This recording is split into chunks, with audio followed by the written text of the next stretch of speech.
He is known for his super fun personality and very charming voice.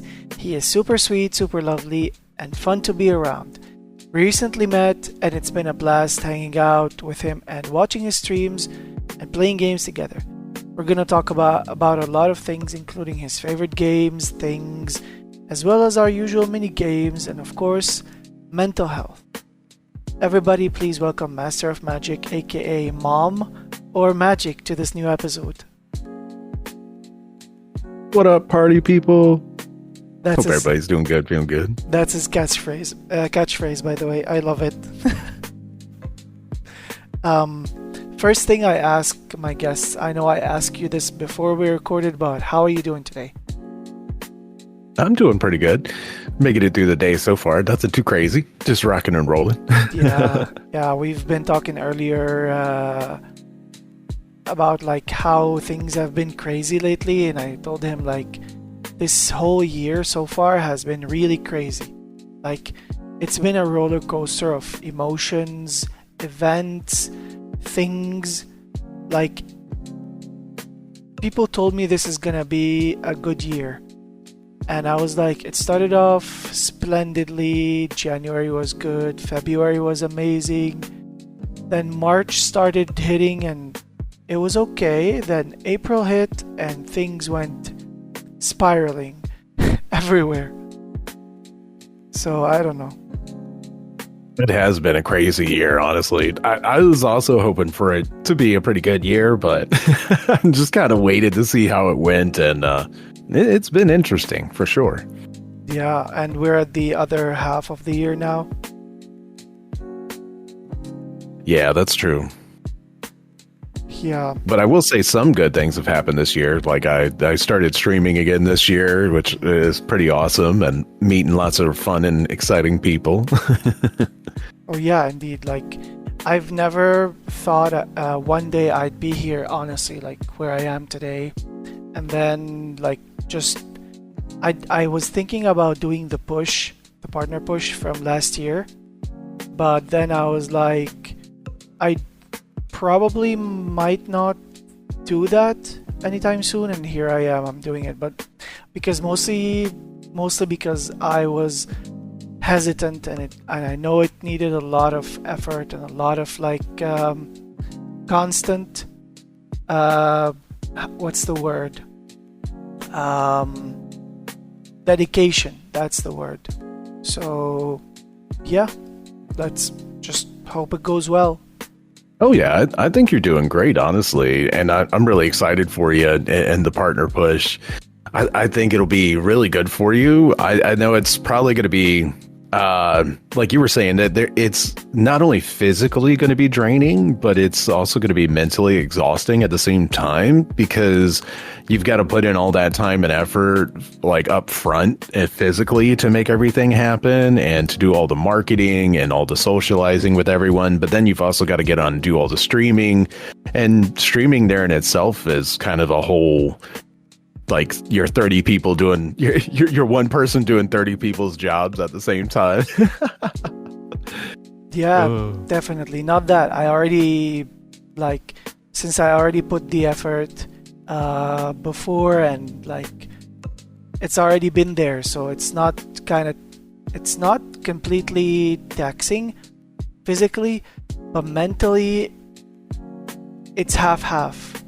I don't know if you mean what I'm saying, but if you understand what I'm saying, but like the efforts are just like tedious, because some people see you have big numbers or already like a lot of people there. They are hesitant on either rating you or even showing up sometimes, because I've noticed that with some users that I know for a while. Yeah, where people will pick like either numbers, or they'll see that you already have high numbers and they're like, okay, let's go rate someone else because they've got less numbers. Yeah. And that's kind of where you got to communicate the partner push and hope that people will understand, like, yeah, I've got high numbers, but I mean, Twitch does require high numbers to be able to get that partner push and to get that partner title, like, for sure. Yeah. I've said it before. I think I've said it before, or maybe not, but some people are probably suspecting or accusing me of like botting. the channel, the views. Wow. But yeah, because I've seen people mention that in chat, and I've told them like I'm requiring outsider help. There's a streamer I've met in RP back in 2021. He is kind of not that big of a YouTuber, but he is like popular on YouTube. He got partnered in 2022. We met in 2021 at the beginning of 2022, and he dipped out at the end of 2022 because of family problems, and his family got sick, and he didn't want to like keep up with everything, and he thought of coming back, but it was gonna be like maybe him starting over. Sometimes he does do charity streams, but that's rare to happen, you know. And the fact that people have been like saying that, or there's been a lot of drama also happening. Some people are pointing at me or my behavior sometimes, like saying or doing stuff like I don't know, I have impulsivity, and I'll say it loud and clear. I do say stuff and act a certain way, but it's really not intentional, because different cultures, you know, like culture differences and stuff, and it happens. Sometimes it comes across that I'm probably trying to overstep, or I just mention a topic, not quite political topic, but it's, if you like look at it at some aspect, it might route you to a political place, but it's not quite political, because I've mentioned that the Dead by Daylight issue lately, like the Dead by Daylight thing about where like the FNAF producer or creator has paid a certain like political figure during some elections, and he is anti-LGBT. So I've been because I've had enough of people where they like tell you that, oh, you're playing Hogwarts Legacy, you shouldn't be playing that. Like, okay, but you play Dead by Daylight, and here we are. Same thing that's happening now with Hogwarts Legacy, happening now with Dead by Daylight, happened with Hogwarts Legacy. So either equal, like be equal on that and just aware, like spread awareness, or just like be ignorant and let everybody play whatever they want. You know what I mean? Like balance. No, yeah. I think a lot of it does come down to we kind of as well, I would say as a society, but like you said, there's cultural differences across the globe, but especially in my country and everything, as a society, we've kind of forgotten the whole like live and let live and everyone be who they want to be. Like, and I try to live by the human philosophy of like, hey, we're all humans. Like, if just because I don't believe in it or I don't do it doesn't mean that it's wrong. Or for example, like if you're gonna do something, or even if you don't believe in it, like it's not really okay to put someone down or basically like say, hey, you can't do that because I don't believe in it. Like, that's not how it should be. Yeah. Everyone should be all right to help everyone uplift each other, and that community for community vibe. Yeah, basically. And the like just telling people like probably some people have also been routing it to me, like they're pointing out that, oh, you're pushing for partner doesn't mean you can do this to the. I'm like, that has nothing to do with partner. Plus, I'm not coming across as like bossy or like judgmental or like forcing people. I'm just telling that this happened. Just be careful with it, or just like keep an eye out, or just, yeah, because people have done this to me in the past, and I feel like Dead by Daylight is a game that I have a love-hate relationship with, and I feel like there's a lot of toxicity in it, and I still play it just to humor my friends, you know, but I also like need to protect them in some ways, because one time during when I was playing Dead by Daylight, I played on console. My friend was playing it on PC. And we had a very toxic killer. Once he saw like I have the non-binary flag, because you can have like what's it called, like small flags on your character, like a chains or something, and they could have like different things, or I forgot the word for it, but yeah, he saw that. I never played it. Sorry. He was like just targeting me all the time. He forgot all the other survivors until he didn't even like, he got me on second hook. He didn't even hook me. He just like moried me. When you say moried me, it's like there's an animation where the killer can use one of their abilities to kill off a survivor. And then at the end of it, they were like making fun and saying the F slur. Oh, that F slur sure got it, sure had it coming. And on console, you cannot chat with them in the end lobby. On PC, you can, and my friend got really upset. And that threw me off a lot back in 2023. And I was like, uninstall this game, I don't want anything to do with it. 2024, I got back to it. I was like, well, let's give it another go. And I still find not as bad as these people, but there's a lot of toxic people on there, and it's not gonna die down. And I feel like every game has toxic people, but the main attraction is Call of Duty, probably a little bit of Fortnite, even Minecraft. The three main games that attract these people are Dead by Daylight, Call of Duty, and probably maybe Apex or Fortnite or Marvel Rivals, or these kind of games. Yeah, it's the competitive, sweaty genre. Yeah, we're not here in a competition, and if someone says anything, they did communicate, but I feel like the communication that happened kind of was like a little bit harsh, like bringing in the partner thing and bringing in like mentioning something that's happened like 3 weeks ago and bringing it up now. It's all in shambles. Yeah, and I think a lot of that comes down to that people have this weird sensation in this day and age of, it used to be you just had everybody that was gatekeeping everything, and now it's moved on from simple gatekeeping to gatekeeping and like headhunting, to the point where if anyone disagrees with anything you say, whether it's one person or another, or one topic or another, they're just going to immediately exile you, cut you off, be done with you, or label you as the bad guy and then immediately try to burn every bridge possible to make you out to actually be the bad guy, whether it's factual information or not. And it's really sad to see that that's what everything has kind of become. And that's one of the things I was talking about with the live and let live, and everybody just try to spread that positive vibe and enjoy each other's company, and remember that we are all humans and we all live on the same planet, and we all kind of share that same space and need to understand how to share it together as a family, and stop trying to hurt each other and destroy each other and tear everybody down. Yeah. Because it's just causing so much terrible pain and suffering throughout the world that it's honestly it's disgusting, and it's super terrifying.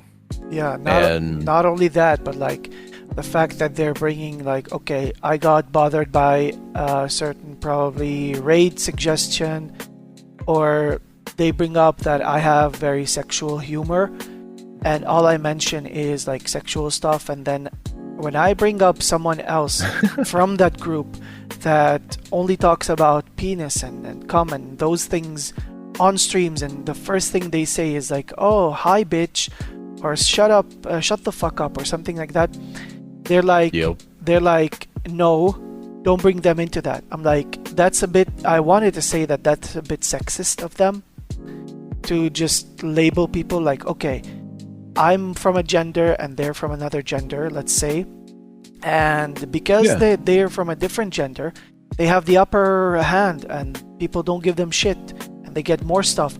That's a little bit what's been going on Twitch lately, that I've noticed. Like, okay, oh, you're a girl, okay, you can say cunt, you can say the R word, which is retarded. Oh, you'll get away with it. It's okay. You have tits. You're a girl. But when a boy says it, no, everybody's. I didn't say these, but I'm just giving an example. Like, okay, so what? I have a sexual humor. So what? I say sexual stuff. Right. Like, that's the norm. most big comedians have that even darker humor, like people don't give them shit because they're comedians. But when, like, if a certain person comes into chat and they say these stuff, they're a female, for example, they get away with it. As I said, like, I don't see why. Yeah. Well, I'll agree with that, because honestly, that's one of the things that, like, I was talking about earlier with the gatekeeping and it evolving into what it's become. Like, when I was growing up, like, the world wasn't perfect by any means, and we still had lots of problems, and we still do. But, like, gatekeeping back then was just like, we're going to try and prevent you from getting into this or the hobby or the genre. So, like, you had to do it either behind closed doors or with the right group of people, because that's how it was. Nowadays, the gatekeeping has literally evolved to, like, you either do it their way or no way. And if you don't do it specifically how they want you to, then it's basically going to wind up being the insanity of, like, what we're talking about right now, where people, it's the hypocrisy of it. Like, they'll literally turn around and say, you can't do this, you can't say this, you can't act this way, and then turn right around and do it and get away with it, or turn around and be like, oh, this person can do that and this person can say that, but it's because they're this person. And it's like, no, that's not okay. It's either okay or it's not okay. There's no, it's okay for this person, but it's not okay for that person. It's one or the other. Like, that's not how it works, Yeah. And that was one of the things when I first started getting into the more of the LGBTQ community, because my partner at the time, well, I'm still with my partner, but at the time, my partner used like she, her pronouns and everything of that nature, but now uses they, them pronouns and is non-binary trans. Yeah. And everything of that nature. And I had no idea that world or the concepts of it or what it meant to be any of those things. But as soon as my partner started explaining things, I literally did a deep dive into the world to get an understanding of it and to be as supportive as I could in the endeavor. Whereas, like, they had a friend who was there to guide them and introduce them to the world. But at the same time, that person treated me like absolute garbage. Like, if I accidentally said the wrong pronoun or if I accidentally said the wrong name, and granted, I'm talking about, like, within the first 90 days of the name change and the pronoun change and everything of that nature, like, me transitioning over to that new change as well, because we had already been together for like 3-4 years when that time came. So it's breaking that reflexive habit of saying this person's name, saying that, using that specific pronoun. And that person just gave me so much, like, crap for it. Basically, they would literally scream and yell at me and treat me like garbage, and I'm like, see, that's not okay. Like, you can't be extremist like that, because being extremist is what you hate for the other side of the coin, so don't be that way on your side of the coin. And that's where I try to do the whole live and let live rather than having the extremes of either end. Excuse me, sorry about that. It's fine. But no, like, the neutral point, if I don't know somebody's like gender or their pronouns, I just use, oh, they said that, they did that. That comes off as neutral. I go by he, him, or they, them. I can't go fully they, them because of the country I live in, I don't feel like, I feel like there's, like, both in me. I feel like sometimes I feel feminine, sometimes I feel masculine, but at some point it's not that what counts. It's like being aware of what's going on, and then, okay, you communicated, but then you said, like, oh yeah, no, I do this but do that. I, like, this isn't communication, okay? Like, they just afterwards shun you, and this can affect your friends because you just got introduced to them from a friend. And that's what I've been noticing, kind of, because they either, like, start ignoring you, or, like, they go and tell people about what you've done, even the people that you introduced to them. They go and, like, just try their best to either spread the word or just destroy you. And I really don't want this anymore. So I shut it down last night. I was like, I'm done. This is how much of my breath I can give to you. I'm moving on. Whether you like it or not, I'm putting a period there and I'm moving on. And I'm turning the page. That's smart, though. You got to, honestly, because if not, a lot of these people feast on the drama. And that's part of why they kind of stay involved in it and try to stir it up. Yeah. It's because that's how their drug or their addiction. Instead of like them sometimes talking to you, they send other people to talk to you, because this has happened to me in the past where like something has happened and I've spoken about it a lot, but something has happened, and instead of that person talking to me directly, they send someone from their side or from their team to talk to me, and it either goes awry or it goes like super well. And I work on communication. Just give me a heads up. People do even worse things than impulsivity or just this on the internet. I've seen people just create other accounts and just go and call people out just to mess with them. Like last night, I've seen someone who created an account randomly go into a friend's stream, not last night actually, like today, and then they like, he said like the streamer said I think he said I'm alone or something, and then that user was like, yeah, you're not alone, I'm here. And then I was like, account created 30 minutes ago, and then they left. And then the other day something similar happened where like I think it was with Matrix, because it was on stream. So Matrix had someone come in and say like, oh, it's like I'm your father or something, and then it was like I had to ban them because they were talking a certain way, and they were like, yeah, because you gotta be safe. Yeah, I don't know, like, but all of these are like just stuff that just throw people off sometimes. Like I really don't want to be involved in any of this. Okay, let's say I'm getting views. If you're jealous of it, just come and tell me like, hey, I feel a little bit jealous, I'm gonna take a step back from your channel. For example, like I've done that with a friend. I told them like for a while, hey, there's a lot going on in your chat and I don't have either control of it, or I just like feel like I'm going unnoticed, and I'm gonna dip like, or back away from that. And that's not a crime.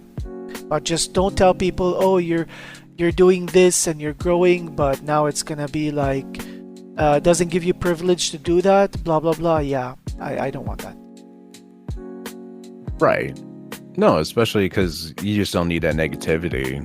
And realistically, with each person's channel and the streaming situation, like Twitch has its own set of rules and guidelines and terms of services that everyone should apply by, that everyone has to like follow, quote unquote, supposedly.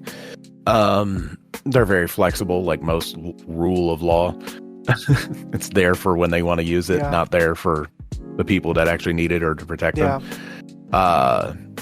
So it's one of those situations where I feel like with everyone, and like, for example, me as a streamer as well, like my community is my community. I'm going to foster and harbor the individuals that want to come and watch me and hang out and like my content and vibe with me. But at the same time, I know there's going to be plenty of people that aren't my cup of tea. And if they do happen to come in my channel, like if you bring your nasty cup of tea into my channel, I'm not really going to feel bad about banning you, because it's my space to keep safe in my community to make sure they stay safe as a whole. Definitely, and that's just part of being a streamer. Still like, the same thing that happened the other day when you were playing with Wheezy, and I gave Wheezy a heads up on Discord like, hey, that user is doing like some sketchy stuff and he's bringing his friends along, and he wants to go like one-on-one versus you guys, and he's been like nagging about it. And then Wheezy tells me like I was gonna have a conversation with them, but then I think he told me I think they like dipped out or anything. and then you can't monitor everything. Like then the thing that happened in your No, it's server impossible. with the bots in your server. Yeah. Yeah, it's crazy wild. You cannot monitor everybody's behavior, but you can't also be nice to everybody, even though like okay, this is a positive vibes channel, but no, some people need to be told off or need to know that, oh, okay, you're doing something that's not good, and I should do something about it. Yeah, it's like with children. You try to be as positive and uplifting as possible, but sometimes you do have to get stern because Yeah. honestly, if you aren't getting stern and you don't put your foot down, people will take advantage because they push and poke and find your limit. And if you keep giving and giving, then they know they can keep pushing and pushing. Anyways, so can you please tell me about how you discovered Twitch, how you decided to become a streamer, if you remember, and a little bit about the channel as well, please? So honestly, I discovered Twitch probably, I would say like 8 or so years ago. It was quite a long time ago, like last generation of console, kind of old. Oh wow. I originally streamed way back 7 or 8 years ago on console only. And I streamed from my Xbox playing the original Smite game when it was still new. So that's how old it was, or how long ago it was. I did that for a couple months, but I really didn't have a good setup for it. I didn't have a computer. Back then, console streaming was pretty jank. I mean, it's still not the greatest nowadays, but it was a lot worse than what it is now. Twitch as a whole, that's when I first discovered it.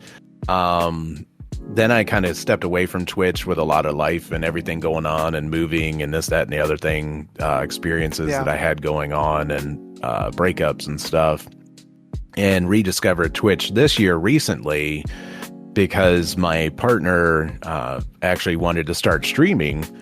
And so I was like, hey, I used to do that. I know a couple of the softwares and programs that I used to use. Let me see if that's still relevant and if any of those are, maybe there's better alternatives and things of that nature. And started basically getting them set up to go ahead and stream and be their moderator, and did all the behind the scenes work and production stuff, like setting up OBS and StreamerBot and Stream Elements and blurps and sound alerts and all that fun stuff, and then moderating the channel for them. And then after about like a month or two, it's like, well, if I'm going to be here doing all this stuff, learning all this stuff, then I might as well do it myself. And just kind of was like, all right, let's dip our toe back into the streaming realm. Yeah. And you, if people know you, and the people who actually know you and who drop by your streams know that you can do voices and impressions, and you excel at that.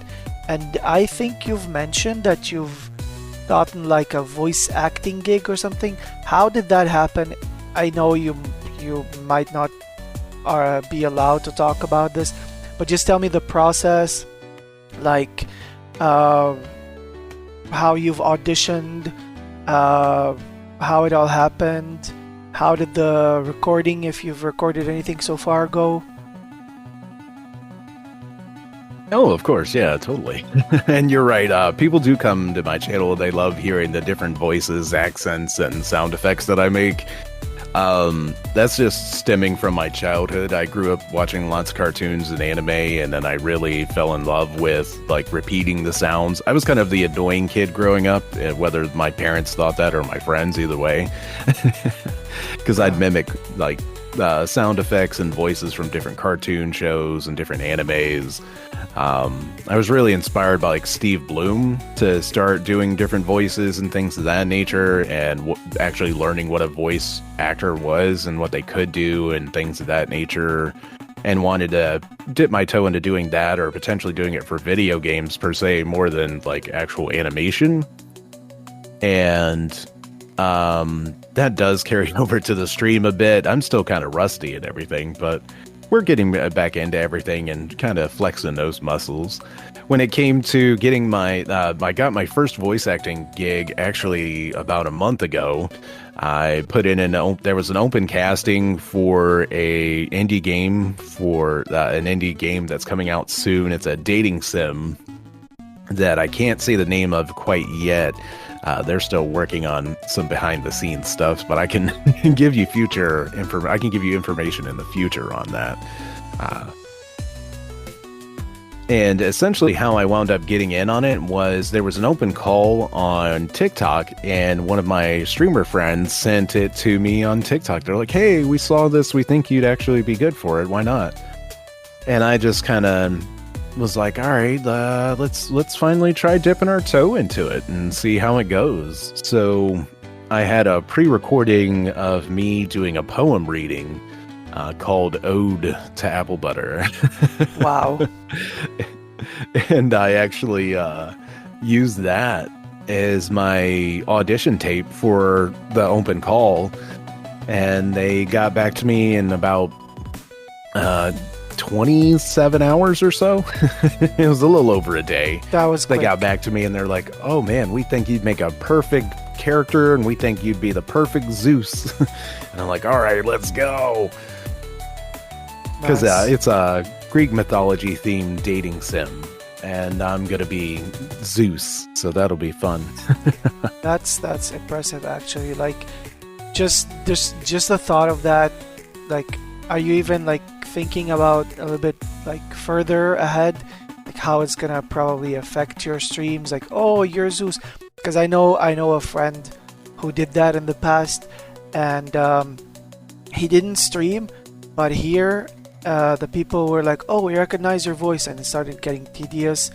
And when he did like some stuff online, or if he was doing like an interview or something, and there's a place for people to either come by or chat, he felt just weird about it because they kept asking like very weird question and stuff.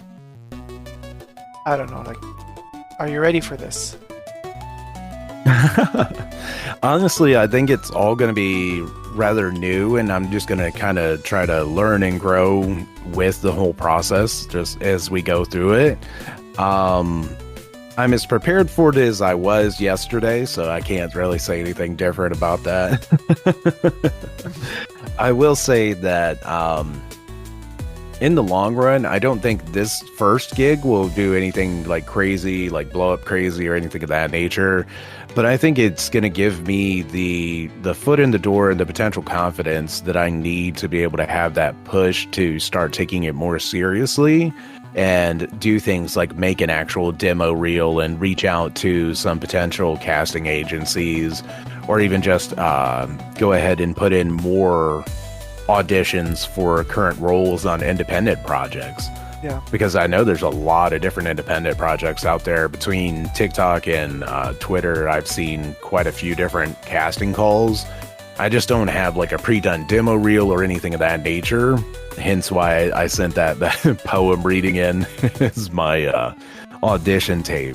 Yeah. But I mean, everything works. I've been through that road myself here, given that I'm an audiovisual grad.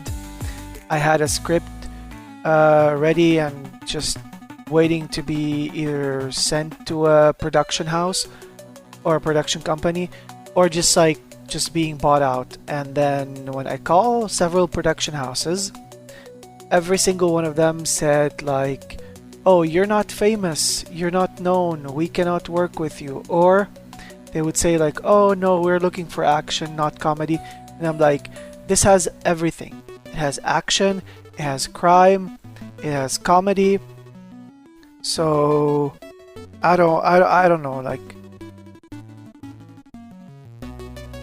No, and sometimes it's hard, especially with the industries and how things are kind of stacked. Like especially like throughout my entire working career and even like outside of working career, I noticed a lot of it is like you can be super skilled and that does get you places, but in the long run, the things that get you further are knowing the right people and socializing and networking with them. Because whether those people get into good positions or you get into good positions, everybody always remembers those people that stuck with them through the hard times and through the good times. So it's more that it's better of who you know than what you know that winds up getting you places, which is kind of sad because you're always taught growing up that it's the opposite.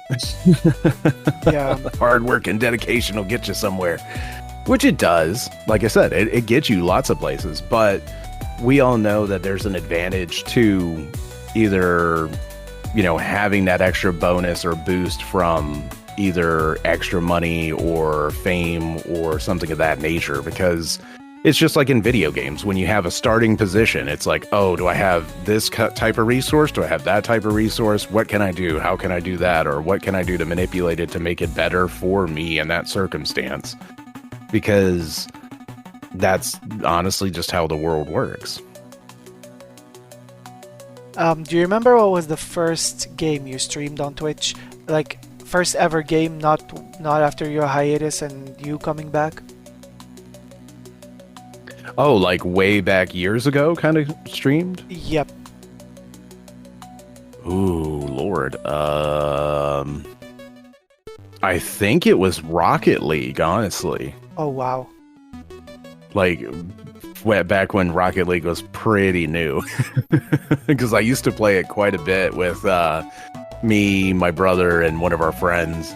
We basically had like a 3-man team that we would play all the time on either Rocket League or Smite.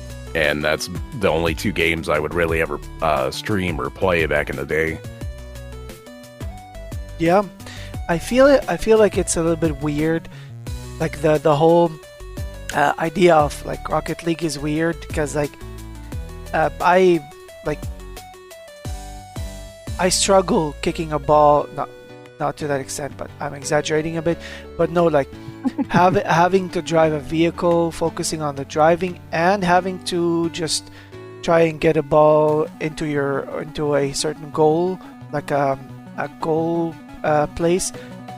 It's kind of like I played it a bit. It kind of was like a little bit too much. So. Oh, that's like that new game Rematch that just came out. I think this week. It's basically Rocket League, but it's actually like football / soccer for Americans and me. I mean, kind of thing. Isn't that what Rocket League is? Like, 'cause it's kind of like soccer. Yeah, Rocket League's literally just soccer, but with little with Hot Wheels. It was Hot Wheels soccer, essentially. And now someone took that and just reverted it back to come full circle to the actual soccer. So it's like weird, goofy people running around and doing these crazy gymnastic, like the Rocket League stuff where you can run up a wall or jump off, do crazy 30-foot fly through the air kicks and stuff like that. I'm trying to remember. There's a football anime that I used to watch. I think it might be Captain Tsubasa or something, because I watched it in Arabic at the time. He was only when he wanted to kick a ball, he would bring his leg all the way back, probably the highest he can, and then kick the ball. That's all I remember from it. I don't know the English name of it, but I'm trying to look. Probably it's Captain Tsubasa. Yeah, it's or maybe Gunbody Kickers or something. Oh, Captain Tsubasa. No, that's it. Yeah, Captain Tsubasa. Now I saw it. I saw the thing because it's a different name in Arabic as well. They named it after him, not Tsubasa, but like something else. But okay. Yeah. What's the best and worst experience you've ever had in a video game? By that I mean like besides the glitches and stuff, you didn't like the experience overall, or what's something that really bothered you with the game? Like in terms of a multiplayer situation or a single player situation, or just all together? You pick one. The worst experience probably you went through either on stream or off stream in a game. I would say probably my best experience in a video game was discovering, like, going back and having the retro nostalgia of playing some of my favorite childhood video games again, like Final Fantasy 4 and Final Fantasy 7, Final Fantasy 8 and 9, things like that, Legend of Dragoon. Going back and being able to revisit some of those games, relive certain memories, and just like enjoy your childhood over again. I love the nostalgia of the retro games and being able to play them. That, I think, is probably my most positive experience with video games. Besides the outside of a video game part being all the socialization, meeting new people, just having fun either in the community and talking with chat or with fellow streamers and hanging out in their chats and things of that nature has been really awesome. That part I've enjoyed the most, I would say, is the socialization aspect and the positivity that way. As far as negativity wise or negative experience in video games, I would say the most negative experience I've probably ever had was a Call of Duty video game. I'm sure. Yeah. But basically, I just don't care for the online multiplayer, toxicity, sweaty, nasty lobbies that there are like in every competitive game, whether it's Call of Duty, Marvel Rivals, Overwatch, Valorant. Like, I'll play or Fortnite or whatever. Yeah. Like, I'll play those games with a group of people that I enjoy playing games with, sure. But I'm not going to get on and just play with a bunch of random people, because I know that's exactly what those games have, and that's typically what you're in for if you're going in rando commando. Yeah. Like, that's when when I first started streaming again recently this year, one of the first games I was playing was Marvel Rivals, because it was brand new at the time and everything, and it was a hot game, and I like Marvel because I'm kind of nerdy, so I love Marvel comics and everything of that nature. But dear God, the lobbies were so random. It was either people that just didn't talk, or it was people that just wanted to scream and yell and be absolutely terrible human beings to each other, and it's like, yeah. I just can't do this. I'm done. You could always turn off the voice, the in-game voice. That's true, yeah. Then it's just like, at that point, it's still the sweaty part of the game, where if, like, basically the team-based aspect of those games makes it so you do have to have a good core team to play it, and if you don't have at least 3 good players, you're probably not going to have a lot of fun playing that game anyway. So when I was trying to play either by myself or with just another person, it still wasn't that fun of an experience playing with randoms and no voice chat, because in those 5v5 situations, it takes a lot of communication and coordination to make that teamwork happen. And when all that's eliminated, it essentially just ends up being a crapshoot. Yeah, indeed. And then when you have like people like, okay, it's Marvel, but then, like, I don't understand why parents still let their kids, or at least like bad-mannered kids, still like play these games. Or I don't know, like, why kids say what they say or do what they do. Actually, like, I really want to understand. Like, I'm not trying to parent anyone or just be a bossy Betty, but like, it's nice, and I'm not being strict, it's nice that you just supervise what your kids are playing. At least give them a SpongeBob game, or if they want to play some Marvel, just supervise their gameplay. Or at least, like, tell them, okay, no, you've said that word, you're screaming a lot. That's not how you should react. Because keep in consideration Straight up. that some people, or most parents, aren't gamers, and they wouldn't understand that if you're screaming, there might be other adults actually playing and getting bothered by that. Well, not only that, but like a lot of that. One, I'm a firm advocate of non-censorship in any form, because even if it's something that was nasty and ugly and that is inappropriate, especially in this day and age, you still need to know it existed. You still need to know why it's a bad thing, and you still need to know how it was contextually a bad thing in the first place. Because if you don't know any of that stuff, how are you supposed to know that it's actually bad in the first place and not repeat, the history over and over again? Yeah. So, like, I'm not really big about censorship in any kind of media, period. And when they started doing a big push in the 90s, John McCain and Hillary Clinton and everything were trying to basically get video games banned, because they were trying to say that video games were the reason that children were violent, did violent things, and had bad tendencies. It's the whole, oh, music's the devil, and then, oh, comic books are the evil, and then, oh, movies are terrible. It's like, each new thing is the thing that is the problem, when realistically it's all down to the obligation, responsibility, and understanding of the parent and child relationship. And if the parent doesn't have the responsibility and understanding and a good communication set with their child, that's where that disparaging, shit happens, for lack of a better term. Yeah.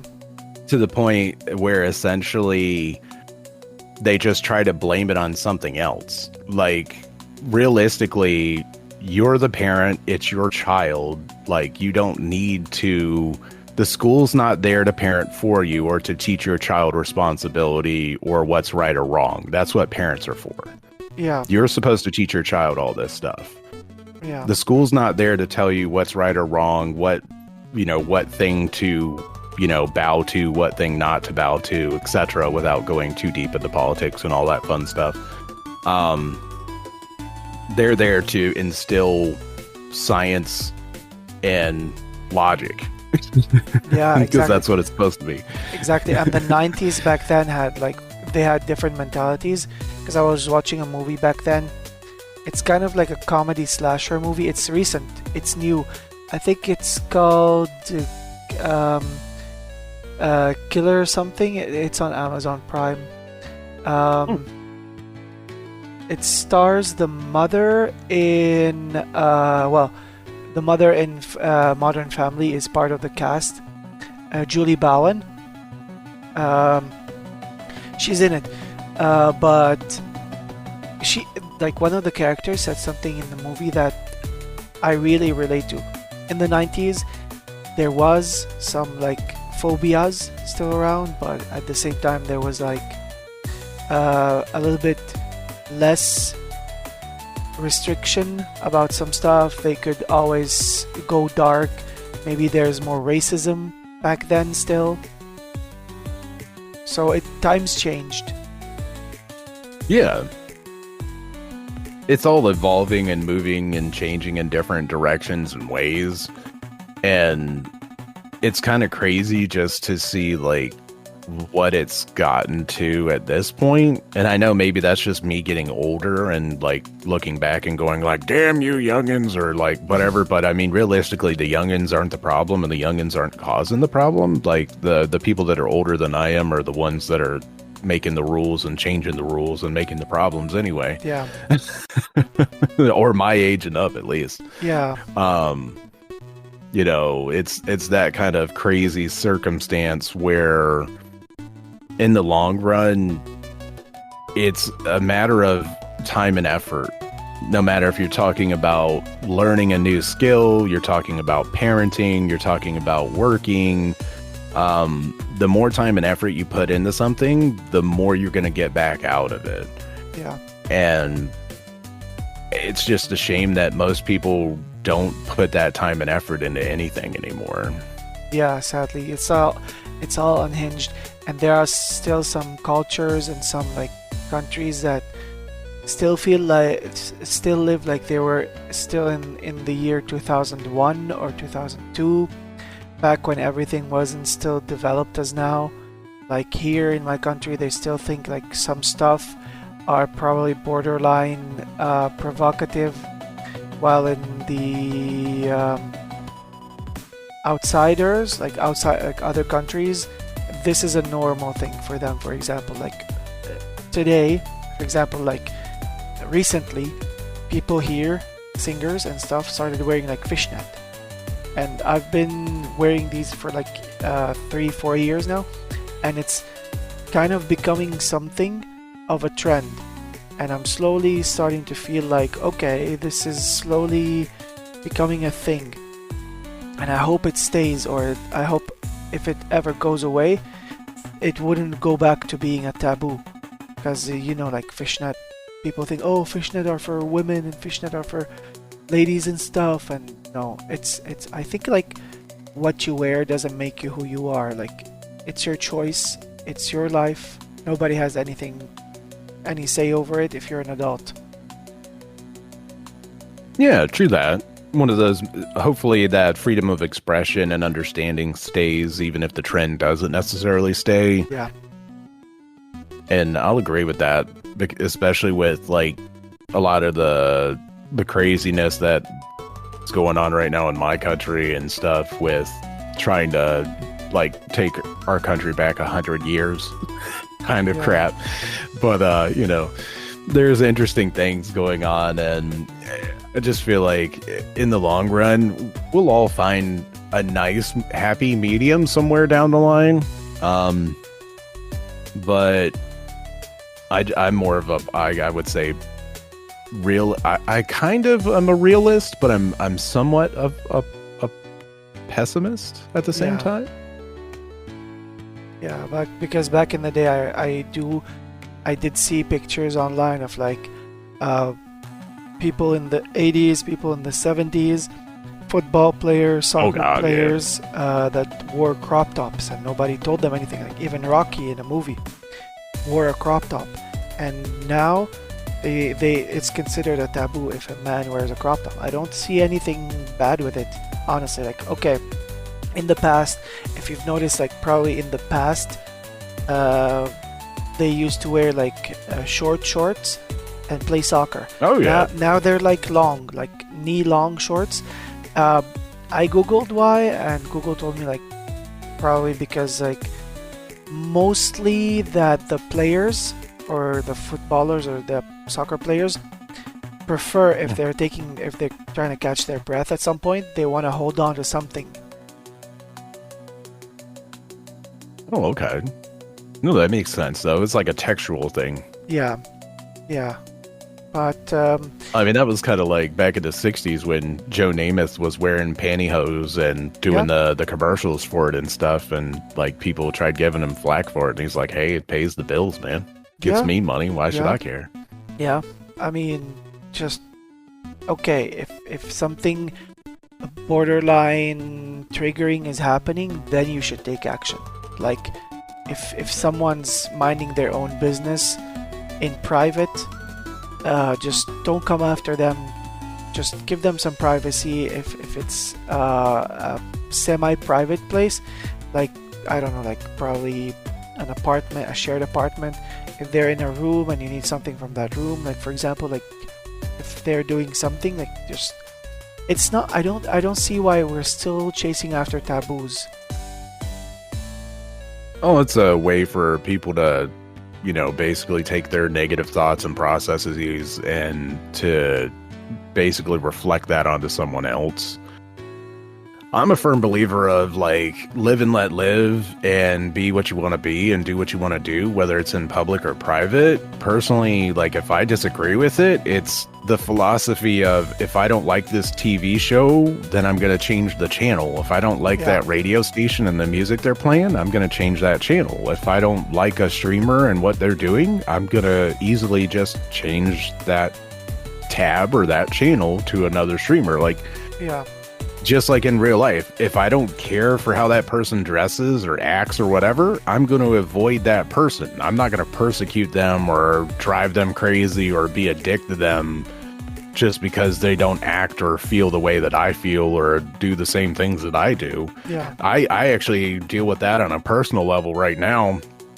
I live in a townhouse, and I live on a row of townhouses, and literally I'm surrounded by like 2 or 3 of the people on the block are of different political views than I, and I haven't made that known to them, but I have social anxiety amongst other things and suffer from CPTS and things like that, and I don't outwardly talk to people, so I'm a very reactionary individual. Like, if you talk to me, I'll talk to you, I'll say hi, but if I don't really know you, I don't really talk a lot.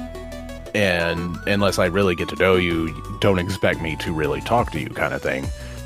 And these people, I guess, interpreted that as the lack of me talking to them is that I some reason hold a grudge against them, because it turned from me just living my life and ignoring them to they'll literally have their dog shit in my yard, they'll hound me, they'll hound my partner, they'll hound my daughter who's like 6 freaking years old, and they'll yell at us walking from our car to our front door.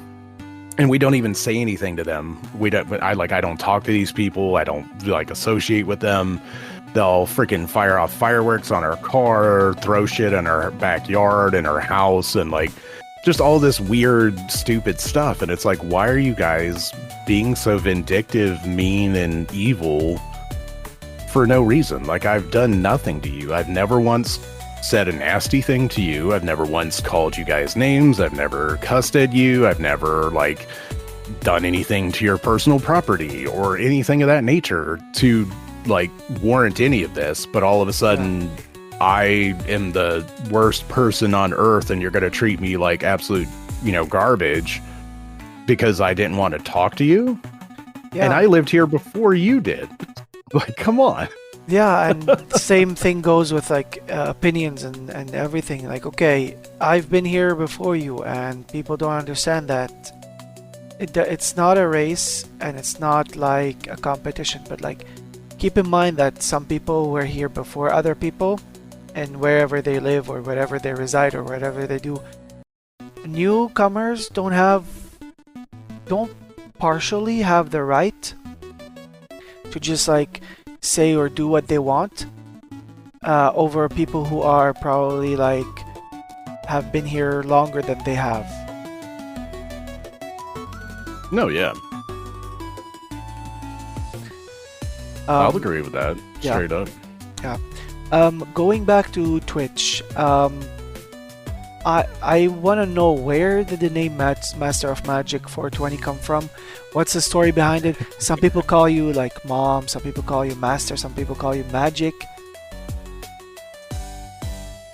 So you're right on that one. It all started with people called me Master. And then the people that were like, yeah, I'm not going to call you Master because that's just kind of weird or sexual or whatever. So they're like, oh, I'll call you Magic. And then one day, I don't even remember who started it. Someone started calling me Mom for short for Master of Magic. I'm just like, oh my God, here we go. And it kind of stuck with that. And then like ever since then, it's kind of spread from just that one person calling me Mom to everyone slowly calling me Mom, which I don't have an issue with. I think it's hilarious, honestly.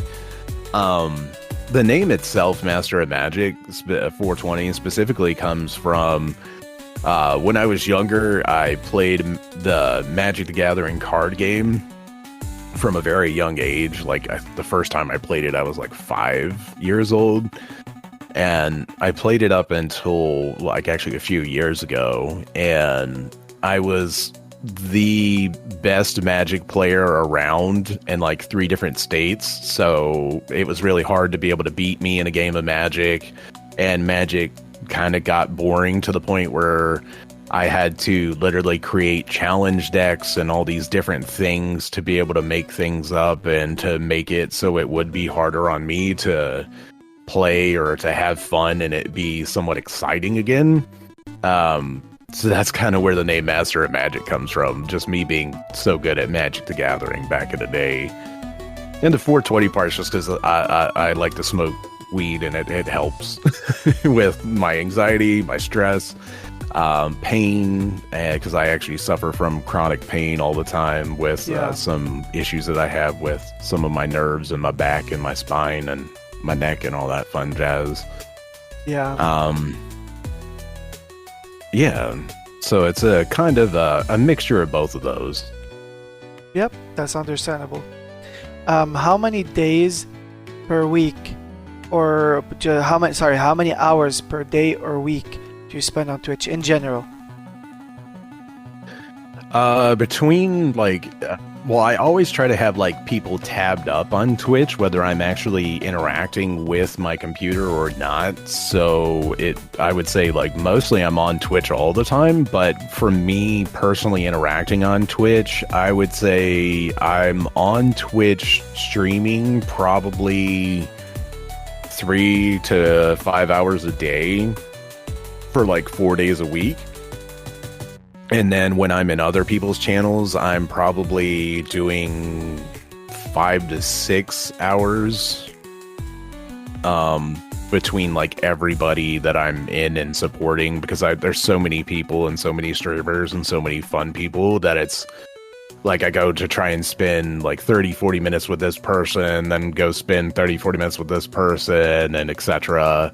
And people stream at different times throughout the days, so I honestly just try to leave people tabbed up as much as I can, and then if I'm like on a break or I have a moment, then I'll go and interact with them. Otherwise, I will, as long as it's not a Sunday or a Thursday, which are like my family days, I try to spend as much time on Twitch either streaming or socializing to try and help get everything taken care of, either supporting other people or helping raise awareness for my own channel kind of thing. Yeah, and kind of it can get like taxing at some point where you have like a group of people that you love being or watching their streams. At the same time, they're all live. Some people think it can get a little bit too much because I mod in a lot of channels, and I keep telling them like I don't feel like it is too much at all. It's what keeps me going actually. Like if I'm modding if I'm here but not paying much attention, I would be like jumping from channel to channel, helping a little bit here if I see that there are other mods around, and if they don't depend on me and me only, I just either tend to lurk. Even when I'm working, I always keep an eye out on channels, because my work is easy. I could just turn off the PC or press a button, turn off the PC sound, and it would still be running, and I would do my work, and then I keep an eye out because we have like 2 PCs to my right and then a PC on my left for the playlist, and I keep my eye on the first PC, keep an eye out on chats and stuff, and whenever I have a chance I just jump from tab to another. Some people think it's gonna be a little bit taxing, but I'm telling you, it's not at all taxing, and I'm not tired of it. It can get overwhelming sometimes, but not to a point where I'm like, it's taking a toll on me. No, that's not at all what it is. The thing is, people can just get annoyed or think that they're harming others just by being or giving them like responsibilities, and I'm telling you, you're not doing any of that. I'm happy doing that. Just give me time and understand that I'm here. I might be a little bit like not cautious. If someone asks you, for example, like Master of Magic, can you get a shout out for Magic? There would be another user with the name Magic, for example, in the chat, and I happen to shout the other person out. That's what I prefer, like specification. specifications and like just all that. It's not taxing. No, yeah, and that's a Yeah. good thing, though, too.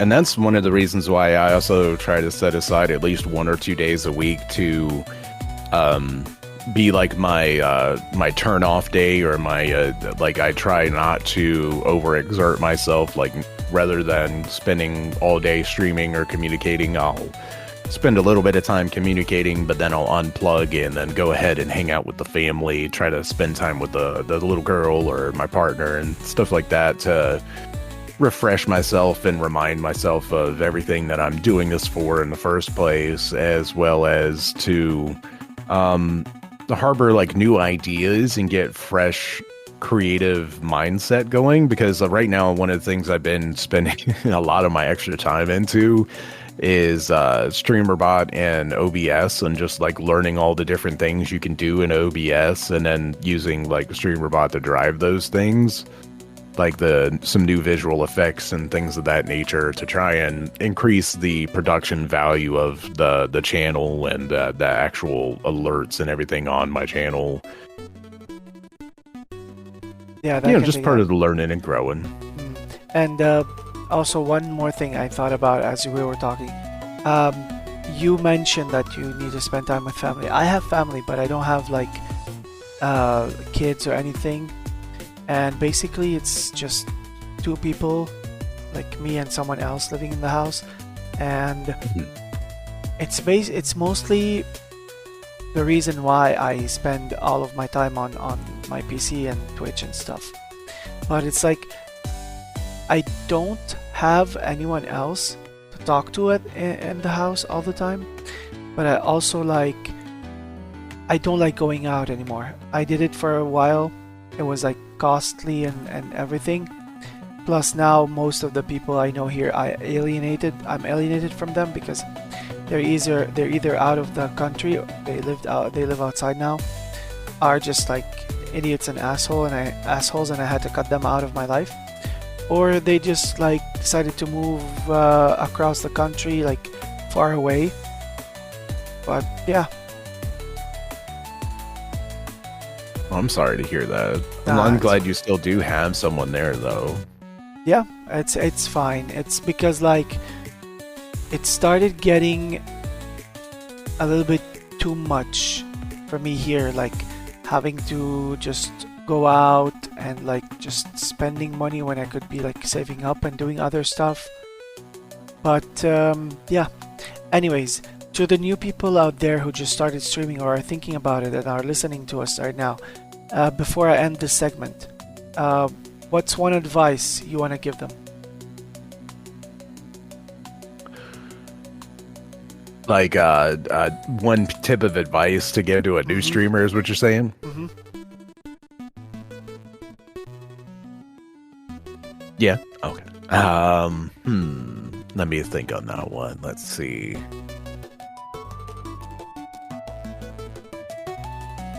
I would say if you're starting out brand new, fresh to streaming, and you haven't like done a lot of research into it, I would say the very first thing that I would recommend is, yes, it's fun to get on and play video games and all that fun stuff with people, but streaming is much more than just getting on and playing video games and streaming it to the world. So while you're wanting to make sure you have just plenty of fun while you're streaming, you've got to find a way to make that a fun and entertaining experience for not only yourself, but your audience.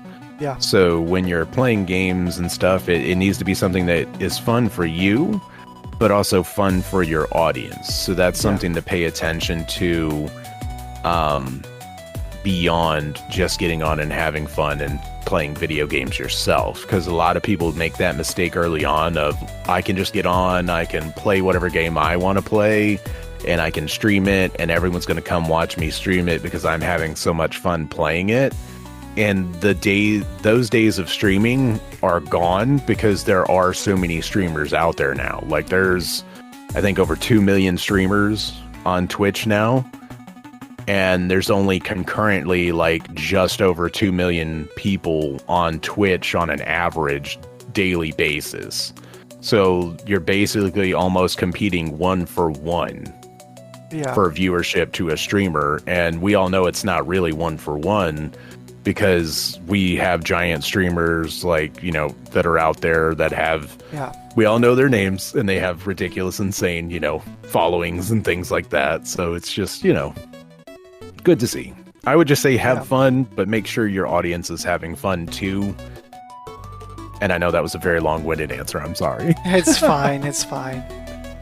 But no, I understand what you're saying. Like, sometimes I ponder on these people and I'm like, they're doing something super stupid just because they have money. For example, because I've watched, let's call them nepotism children.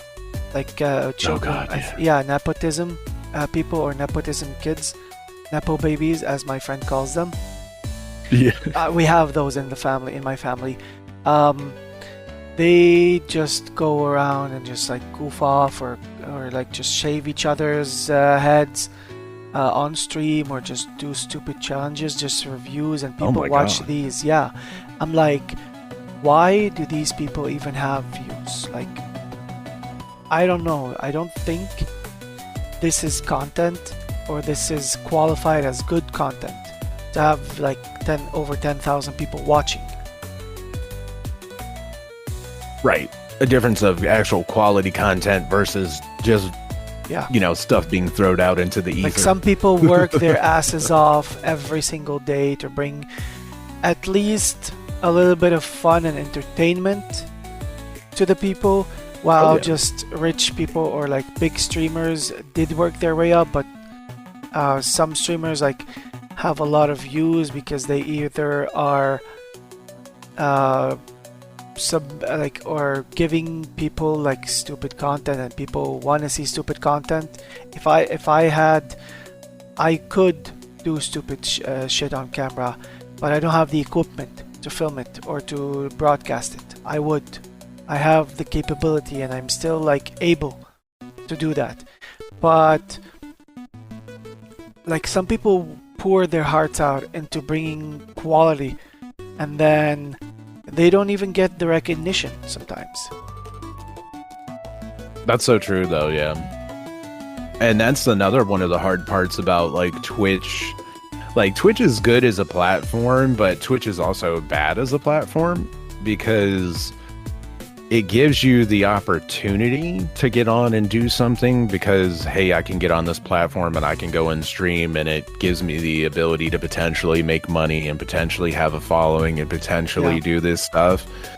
But like, beyond that, Twitch doesn't help streamers, especially small streamers, do anything. They don't really do a lot to help you get engagement. They don't do a lot to help drive community to you or drive recognition to small streamers. They put all of their time, effort, and resources into the larger streamers because that's where they get all their ad revenue from. So it's kind of up to you to be your own marketing team, your own this, that, and the other. That's that whole 1 person, 30 jobs thing, which is crazy to do. Yeah. I can see that. Plus, if you are only doing it for not content, but like to be on the front page or for money, I don't see, like, there's a lot of other things you could do for money. Like, just, I don't stream for money, for example, myself. And people told me now that, oh, now if you get partner, you're going to be front page. I'm like, I don't care about being front page. Nothing's going to change. There's an extra pixel or an extra sign or an extra badge added to my name, and that's it. It's not going to change who I am. I'm just doing it for like myself and people, and just to have a team or to group my people under one umbrella of a stream team, that I just want these people to have a house or a home or be together, because they're handpicked, and I'm not gonna open it for the public. Because there's when I mentioned it, because my friend asked me like, what are your goals when you get partner? I'm like, stream team. And then they're like, oh, can I be part of the stream team? I'm like, I don't want to be rude or anything, and I don't want this to come off as rude, but I'm handpicking it because I want people that I know personally for years. It's not someone I just met, because a lot of people I meet, like I newly meet, sometimes end up with a falling or like disagreement, and then we don't become friends. There's people that I still know from 2021 that are still in my life. Some of them don't stream anymore, as I said earlier. But yeah, they don't want anything to do with Twitch anymore. Some of them just dipped off the Twitch radar without any further notice, and I miss them. But basically, I want people to be under one team, as one family. This is why I'm also doing it.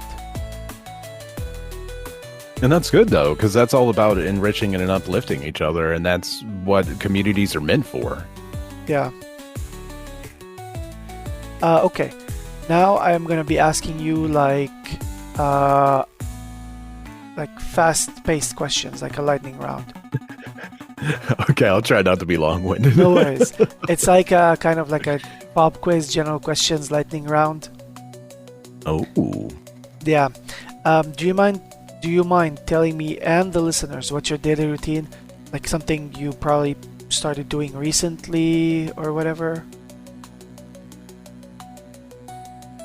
Right now my daily routines kind of get up, work on the house stuff, just be silly, spend time with my daughter if I can. Typically she's go under the babysitter and things of that nature, so I'll get up, do some housework, make some coffee, just vibe and chill. The last week or so, it's been trying to get on and learn, at least watch one new video a day to learn new things about StreamerBot or OBS to try and increase the production value of my stream and everything. Yeah. If you ever were to be any object or creature, real or fictional, what would you be and why? Ooh. Object or creature, whether real or fictional. Yeah. That creature can be real or fictional. For example, I'd be a Toonie Pegasus, like a unicorn with 2 horns and wings. That's awesome.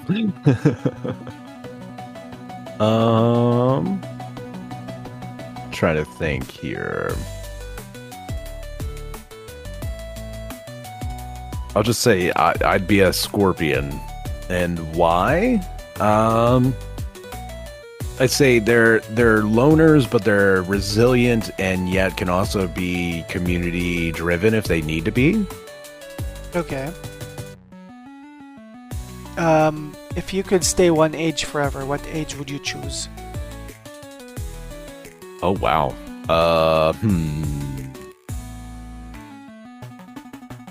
I'm gonna say probably 24. If I could stay one age, like for eternity, like, oh, I got bit by a vampire and you're this age for the rest of your life. Yeah. What's your biggest pet peeve? Being lied to. I hate being lied to, whether it's directly to my face or inadvertently, because that's like, I'm a very calm and chill and relaxed person, but that's the literal number one way to get me completely and utterly mad and furious and ready to just, be done. Yeah. Yeah. Same here. I don't mind you making a white lie, just saying a white lie or something. Just don't lie just because you want to lie. Okay, if you're lying to get away from a situation or a person, if they don't understand that you don't want to be there or something, that's on them. But just lying just to lie, or just to say, oh, I'm better than everyone, no, that's not tolerable. 100% agree on that. Yeah. What's one thing you spend a lot of money on besides games? One thing I spend a lot of money on besides video games. Yeah. I would say my daughter, but I think that's just a given. Like, parents spend a lot of money on their children. Yeah. I try to spoil her as much as I can. It's really hard to say no. Yeah. But in terms of like hobby or habits wise, I would have to say at this point, comic books and Funko. I don't have a lot of Funko, but I do tend to buy a lot of comic books, and I have a specific set of collection because I'm a big Spider-Man and Thor fan. What would you do if you were given $1 million? If I was given $1 million or wanted or whatever tax-free, I would legitimately, the first thing I would do is pay off any of the debt that I have that I'm currently in, like my house and things of that nature, just to be out from under it. And then the next thing I would do is make sure my mom's taken care of and make sure she's going to be able to live comfortably, because she's taken care of me her entire life, and a bunch of other people too, and has like done that since she was a teenager basically. So she's kind of spent the last 60 years of her life taking care of everyone else and parenting everyone else, and it's almost drove her crazy, and I just want to make sure she's good. Beyond that, I would make sure to go ahead and try to spend as much as I could on and I don't know if I would just go crazy on Twitch and spend a bunch of money on all my friends, like streamer friends, or if I would do like direct donations, because I feel like it would be more beneficial to do like a direct donation to my friends and my streamer friends than it would be to go on and buy like a bunch of subs. But I'm not sure. I would have to like discuss that with everyone. Be like, would you prefer like $1,000 in cash, or would you like $1,000 worth of subs or something like you that? Have a point. You have a point there with like direct donations. I'd rather do direct donations, because I would do the same. Like, I would have the money, like cut the money in half, keep 200 or 500,000 aside, and then spend 500,000. Maybe give my streamer friends like 5,000 or 1,000 each, as much as I can. Probably like do these, do that, maybe travel the world, and give back to my parents and the other people. See, I would love to give to organizations, but in my opinion, I would rather give to an animal organization, an organization that takes care or looks after animals and pets. Honestly. Heck yeah. Fur babies are amazing. Oh yeah, because I'm still traumatized to this day, and it's happened like over 10 years ago, but it doesn't leave my mind. There was a small little kitten. That's a little bit of a trigger warning. A small little kitten. When I was like walking towards a place from my house, I walked uphill a little bit, like up the road, and then took a right. She had no one. Like, her mom abandoned her, and she didn't look young enough.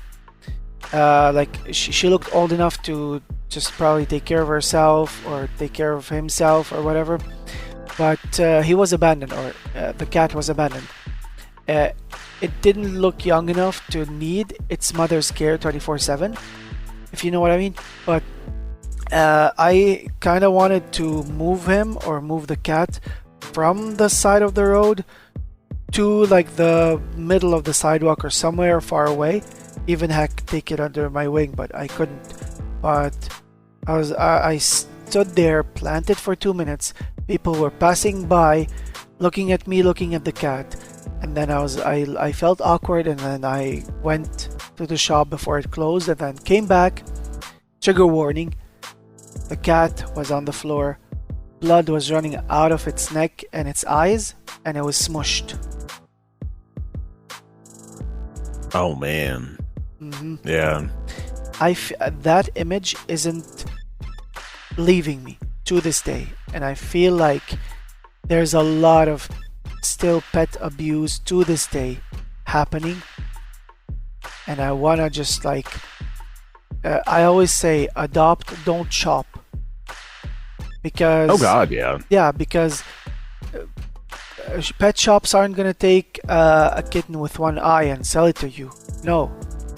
These special needs animals need, as they said, special care or special needs. They have needs. Like, who else would pick up a three-legged cat and sell it? I wouldn't. I would just give it a home without paying for it. Well, let alone, like, there's plenty of overpopulation issues with all kinds of pets throughout the, world and stuff. So, like, better to adopt than continue to enforce a current problem. Yeah, and I don't get why, like, okay, your friend's puppy or your friend's dog gave birth, and he wants to give away her puppies, but my friend did that, and I scolded him, and I was like, "You're a bastard.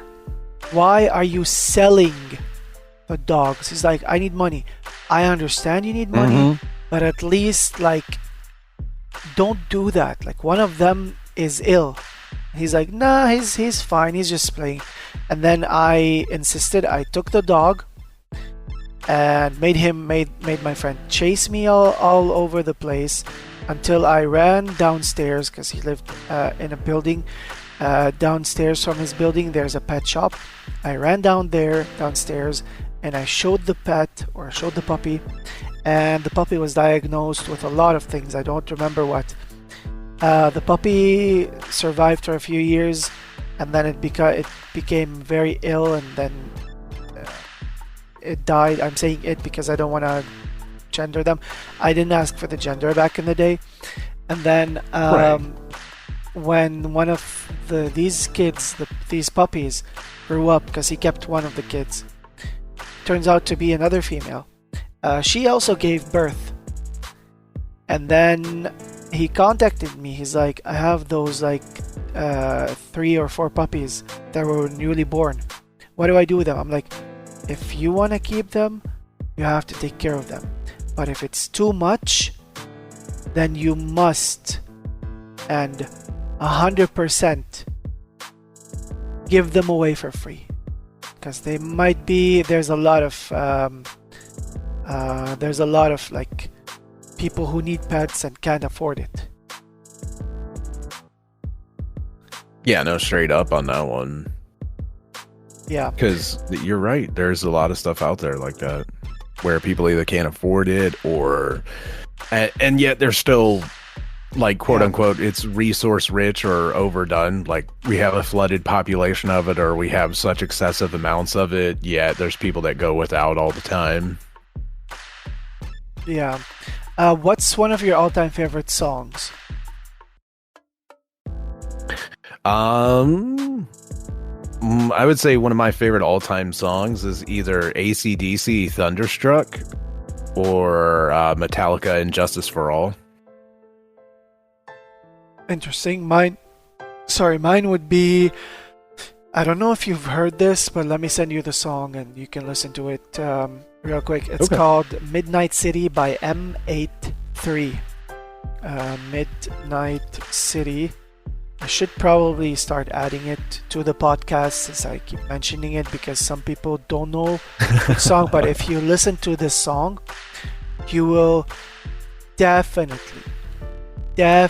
recognize it, because it's also in GTA, and I've heard it from GTA, and I started blasting it, and I fell in love with it, and now it's become my favorite song. Oh my gosh. You know it? Yeah, I recognize that one. Yep.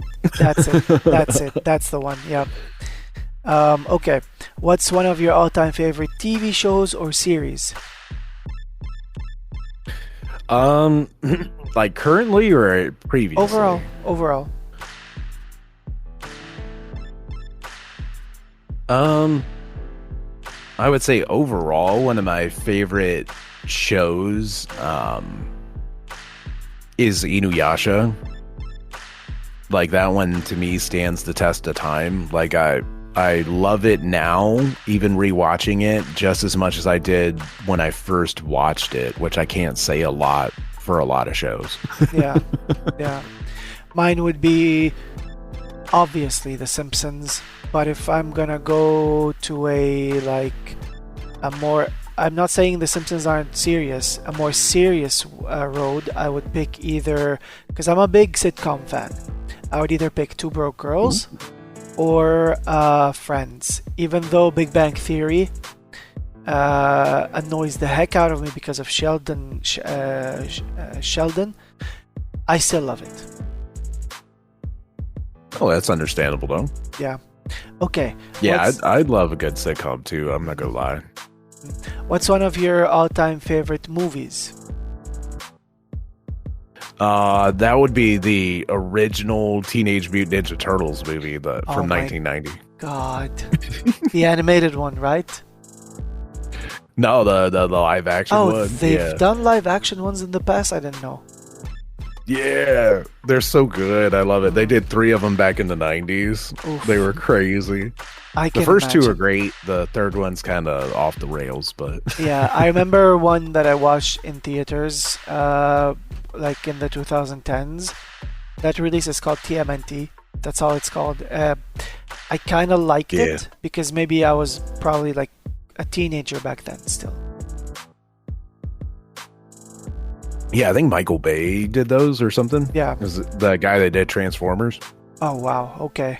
I didn't know that, to be honest. I can't remember if it was Michael Bay or J.J. Abrams. It was one of the two. Okay. But the originals, like, the thing I love about the original 90s ones is Jim Henson's Creature Shop actually made the suits for the original 90s movies. Interesting. I feel like a lot of, like, pre-90s, when I say pre, like 80s or 70s, I feel like there's a lot of jank to these movies. Have you seen the original Halloween movie? How janky it is. Yeah. It's like him wiggling at the end scene, like in the credit scene, wiggling and twirling around, and the filming, because it was out in 1979. I feel like we've come a long way ever since, but if they had to remake them exactly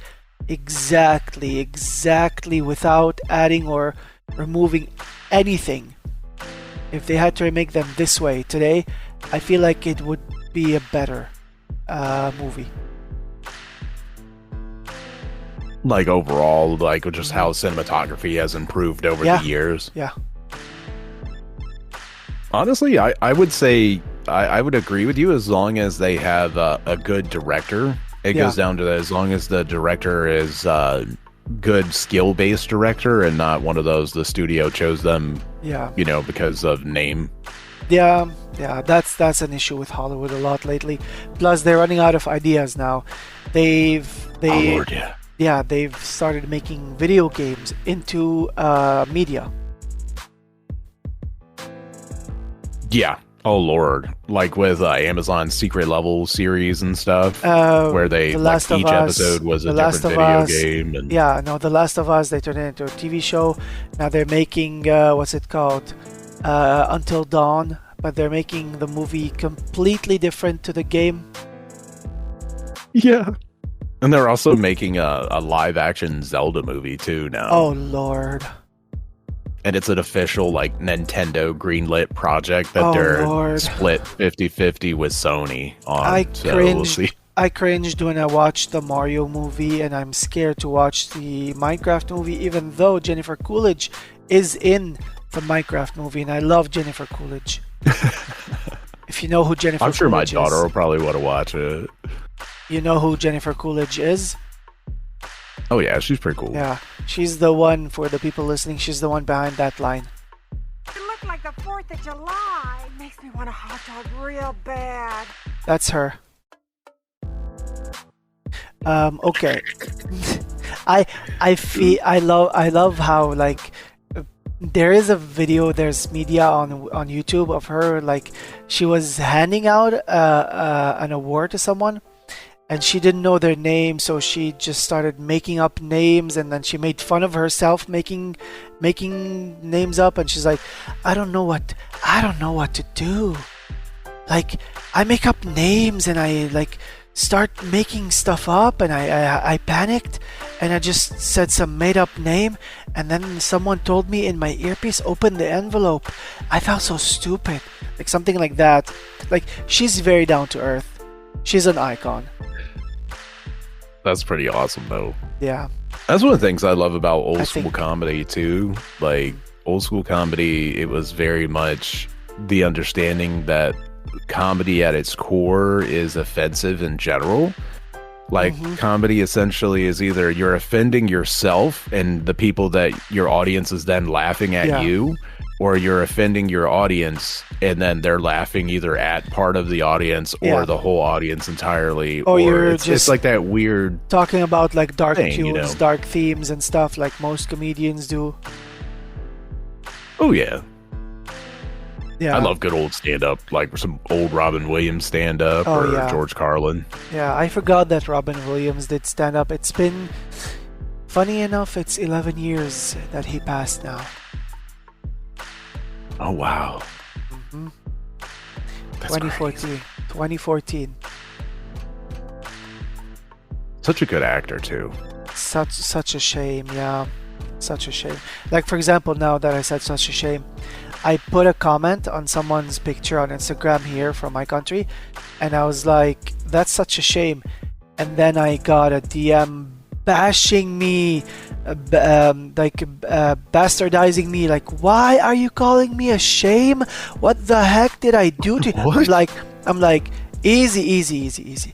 You're probably uneducated, and when I say what a shame, I'm not saying that you're being ashamed of or like you're shameful or doing anything. I explain it in my language. It's a term they use in English to say like, oh, that's too bad or something, and then they kept attacking me. I'm like, well, block. Oh, like they thought you meant like a sham or whatever. Shame? No, it's like I'm They calling were- them. they I'm were calling calling them them something sham. bad. I'm calling them something bad. Like, oh, you're a shame of a person. Like, that's what I'm telling. That's what I'm saying about culture collapse. Like, for example, in Australia, you could say the word cunt. In America, it's offensive. Like us in the LGBT, we say we are serving cunt. It's a term, for example. Like, it's not as offensive. Well, I mean, in a lot of the UK, like UK and Aussie, you can use both the C and the F word. Yeah, having a fag means having a smoke in the UK. Yeah, Yeah, like. but in different- America, God forbid, yeah. you can't use either one of those, man. Listen, I would be someone's F word.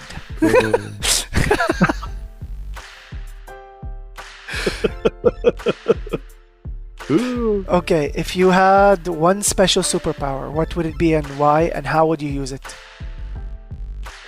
I would want healing factor, like a Wolverine's healing factor, because one, it keeps you young. Two, you're like basically immune to disease and any kind of physical harm and like you're not immune to it because yes, you do feel the harm and yes, it does hurt. But just being able to regenerate, have that extended life and all the goodies that go with it, I think it would just be exceptionally beneficial. That's fascinating. You're the first person ever to say that. Honestly. Yeah. I would choose teleportation just because I want to be able to go places and I don't want to pay for it. Like, I'm preparing my visa for the UK. I'm going like probably 10-12 days to the UK in August. $178 That's awesome. $178. You don't know if they're gonna accept it or reject it, and then your money is gone if they reject it. Oh, Yeah. I don't like that. Yeah, it's a whole process. They're like, oh, if you're going there, you need to go with a company, and then you need to go with like a travel agent and a travel office. And I'm like, I'm not doing all this fancy schmancy stuff. I'm going to see friends. They're like, okay, there's an alternative. Cut down or cut off the hotel expenses and stuff. Have them send you like an invitation. And then when I told my friend about this, he's like, that's bullshit. They don't. Why are they asking for that? And then when I asked someone else, they helped me out with it, and I understood why they're asking for that. Like, it's cutting the cost. Instead of me going into a hotel, I could stay at their place, but they need to know that I have a shelter there, and I have people who can provide food and stuff for the duration of the stay. And plus, okay, it's not quite a big lie, it's a white lie. We're gonna go visit some touristic places, but I'm not gonna spend my like, every single day going to places in the UK. I want to spend time with my friends. Right, that's part of the Yeah. fun of going and hanging out with your friend. Yeah, and I'm gonna be going all over the UK, not only in England or in London, because I might be visiting some people in Scotland as well, because it's one country, you know. Scotland, Wales, England, it's one country. Northern Ireland, Oh yeah, that's true. Yeah, yeah. the yeah. amalgamation. Yeah, that's why it's the United Kingdom or whatever. United Kingdom, UK. Yep, yep. Okay, which of Yeah. which of these three things would you give up if you ever had to? Money, gaming, love. Money. Hmm. Because I would probably give up anything and everything for love, like actual true romantic love, because I'm a diehard romantic, like Same. the old school sappy kind of. Oh, you met on Facebook. Oh my God, you know your father and I met on Facebook. I'm like, boring. As for like gaming, I may give that up if you were saying like I had to pick that or music, because music is like basically a part of my soul and it's my lifeblood and it makes me Same. feel so much. Yeah. But I would rather just have to give up money and just, continue to live my life being poor Yeah. than, I mean, any of the other two. I've basically been like fluctuating between poor and middle class all my life. We started off as like higher upper middle class, and now like the economy collapsed. We're like not even tickling middle class because my income is low. But thank God, of course, I'm not gonna just complain. $600 a month isn't enough, but I try to make it enough, you know. No, you do what you can Yeah. when you can and how you can with Yeah. what you got. Yeah. I feel that I'm currently unemployed, so Yeah. I'm still trying to find employment of some kind and Yeah. make it work out. Even if you were able to find any employment online, doesn't have to be in your country, go for it. Told that to many people before. People in South Africa, for example, people in Saudi Arabia, people all over the world, all over the world. Don't say no to a job opportunity, because I had an annoying friend here, IRL. She's very arrogant and she always wants the fancy stuff and she can't even afford them.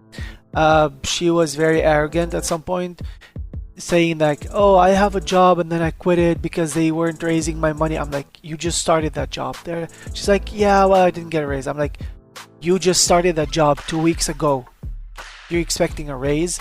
Then she's like, Wow. well, yeah, I want a job that pays $1,000 a month. I'm like, you start off small, then you build yourself up.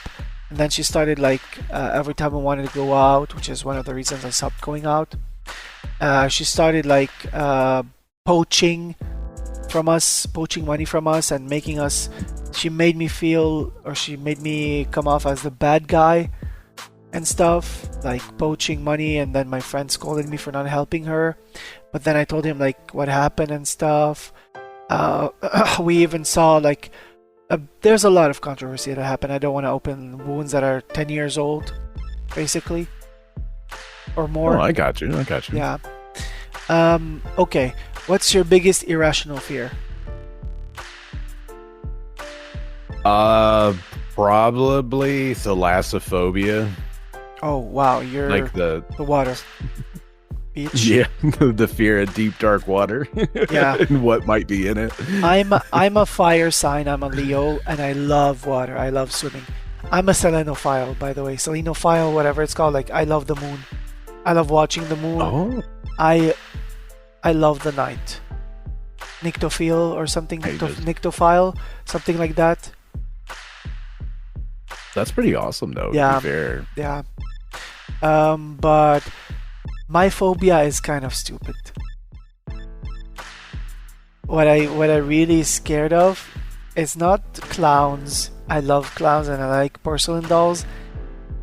I have a fear of balloons. Believe it or not. Is it like the sound or Yeah. like just the balloons in general? The sound and the rubber ones scare me. Like if the rubber ones had helium inside of them, that would make me less scared. But that would still make me scared. Like if you have these nylon ones that have like different shapes, like if you're being like alphabet balloons, you know them, like the nylon ones, the ones with helium, those don't scare me. Those don't scare me because if they pop, they would be like, psh, they would be like, psh, like that. So, but if the other ones, like the rubber ones, pop, oh my god, the sound! And I had someone growing up thinking he's a funny guy, one of the childhood people that I grew up with, pulled a prank on me one day. He held a balloon up to my face and popped it. Oh no. That rendered me unable to breathe because the rubber just stuck to my face and I had to peel it off, and peeling it off hurt. And I had a phobia of balloons ever since. Because I've tried it on my hand, on my fingers. If it's inflated, I'm not scared of it. But I tried it on my fingers and it just kind of like wrapped around my whole hand. My lord, dude, that's understandable though. Yeah. Like, holy crap. Yeah. But yeah, basically that's my weird phobia. What's your I honestly think my thalassophobia kind of stems from, like, I used to be afraid of the dark. Oh.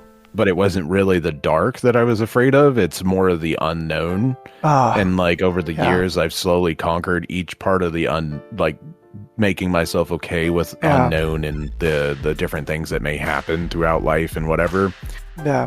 But I have a feeling that the thalassophobia comes from like that same feeling, because I'll either not being able to, it's basically not being able to see or get away from what is potentially in the water, because it's like the unnatural environment situation coupled with the lack of visibility. So it's that whole, everything's dark and deep and your mind just wanders too much. Yeah. Basically, you would never play Subnautica, right? It's hilarious. I owned that game and I literally quit. Like, I was all right with it. I did okay. And then the first time I ran it, like it's having you go toward the crash ship and then you run across that first Leviathan and it's just the baby one. Like, I quit playing after that because it scared the living crap out of me. Yeah, I feel that. I quit it because it was boring to me at some point. Oh, because it's literally just another one of those survival crafting games. No, I didn't know what to do, and my friend told me like, "Hey, get this mod or get this whatever, and then we could play together because it's not multiplayer." And to get the mod to work, we spent over 10 minutes figuring out how to do things, and it worked at the end, but it was janky. And I keep in mind at the time I had the DSL internet, like the 1 megabyte speed internet at the time. That was like 2 years ago or 3 years ago. Yeah. So basically it was just kind of a horrible experience altogether. Yeah. What's your biggest insecurity? My biggest insecurity? Yeah.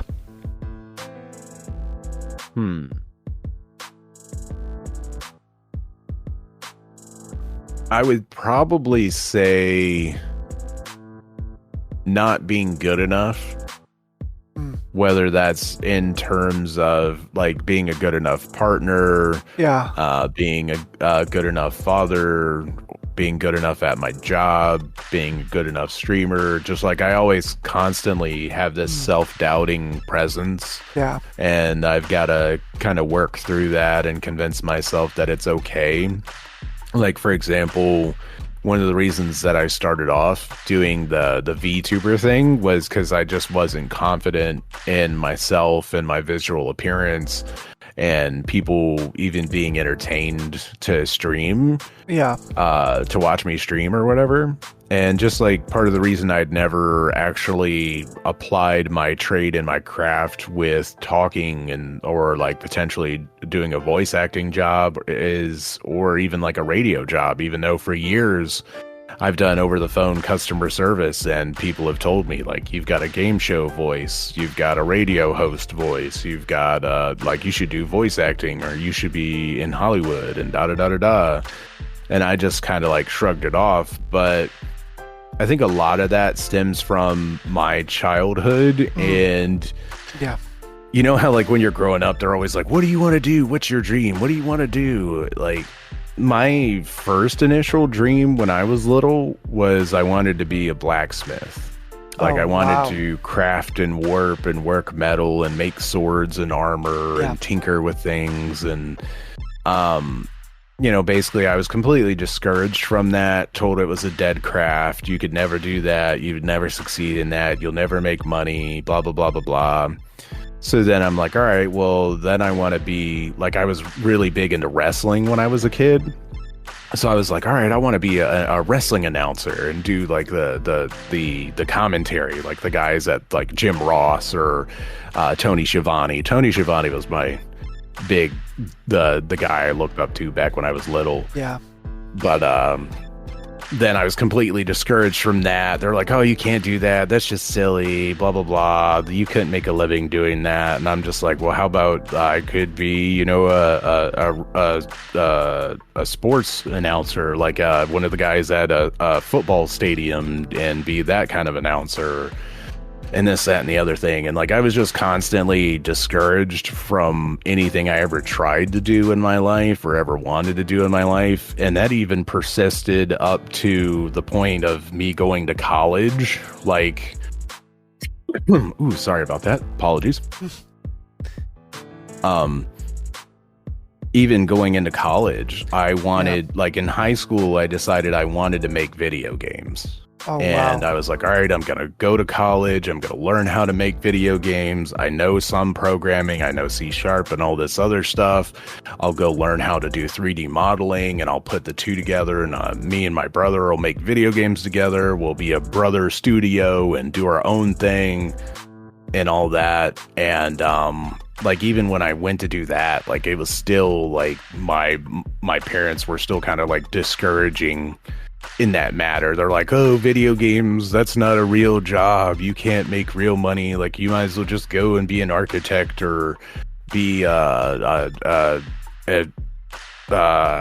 do you call it? A civil engineer or something like that. Like a CAD artist. Instead of a 3D artist, you would be a CAD artist. Yeah. And all that fun stuff, and just so I think a lot of my self-doubt and constant overthinking of, is it good enough, am I ever going to be good enough, relates back to just always being told that I could never do something no matter how hard I tried, and I would never succeed at it. Yeah, I feel like parents back in the time had a different mentality than now. And I always told my parents growing up, because I come from like kind of an artistic family in the background, because my uncle used to sing. My dad's uncle was a tabloid publisher. He had his own magazine. He passed away in '89. I didn't get the chance to meet him. And my dad tells me, like, you're exactly like him. You're sometimes you're a sloth, sometimes you're lazy, you like your desk messy. He tells me I'm a lot like him. I was probably lucky enough to choose that path for myself, and not having parents force, like, oh no, you're gonna be a doctor, you're gonna be like a construction engineer. No, but I became an engineer. I didn't want to be a sound engineer because it wasn't what I was aiming for, but hey, it's what I do for a living, and I just keep myself busy and entertained, and just like do music as well with stuff. And yeah, I just told them like, growing up, I wanted to do something in the media. They're like, oh, movie director or like a director overall, it makes a lot of money. Nobody wants to hire me because I'm not known, and I didn't know who to sleep with at the time to just get that position. But Right. but now, as an adult, as a person in their 30s, I really want to like study video games and study like video game design, or probably if I was to find a job, I want to be a video game tester, which is me testing video games on the spot, getting paid to test video games, finding the bugs and stuff.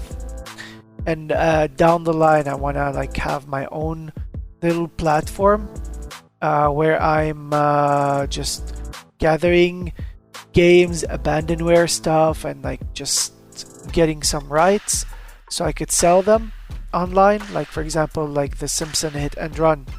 It's not available to purchase anywhere, and I still want to play it. I do have the old DVD of it, and it's scratched, but I extracted the data before it scratched. And I've been Nice. moving it from laptop to laptop. Now it's here, and it does rubber band at some point because it's like the copy has gotten old. But I want to have that platform where I could just gather all these abandoned games. Like for example, there's a game called Avatar, not the recent Avatar, the old Avatar. The one from 2009. Right, like James Cameron's. Cameron. Yes, I found it online, and I was trying it the other day on stream. It didn't work because it's on 360, Xbox 360. The disc is scratched to smithereens from how much I've played it, from how much that game is so well done and so entertaining. And then they took it off. I was like, that's really shitty. And then they give us this crap that they released recently of a game that's, even if you have like a $4,000 PC, it would still overheat your PC. Yeah, the new one is kind of crazy. I'm Yeah, not gonna lie. Yeah. All right. The following questions are food related. These are going to be rapid as well. Okay.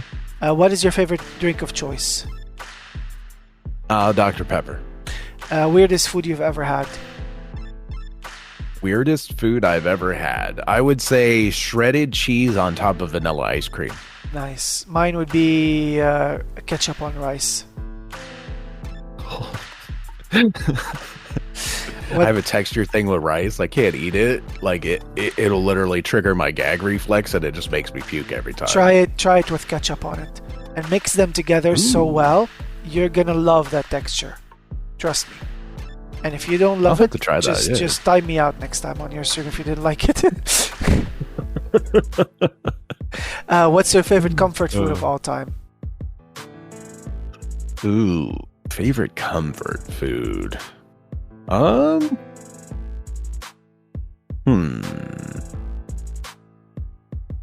Yeah. Dang. I'm gonna have to say my favorite comfort food would probably be a nice homemade grilled cheese and tomato soup, like having a nice homemade grilled cheese sandwich and some tomato soup. Okay. What's your favorite or a traditional food from your state or country that you want to introduce people to? You don't have to say the state, just say the food if you'd like.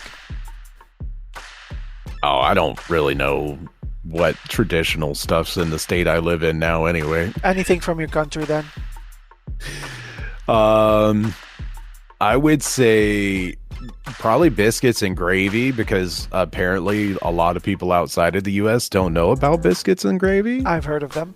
And when I mean biscuits, I mean American biscuits, not like UK style biscuits. We're not talking about cookies. We're talking about like big, nice, flaky biscuits, dough in a round form. Okay. And then you smother it and top it with some a white gravy sauce with some sausage and lots of seasoning. Nice. Maybe put a like sunny side up egg on top. Oh wow. Yeah, I've seen that. Okay. It's phenomenal if it's done right. I won't lie. Okay.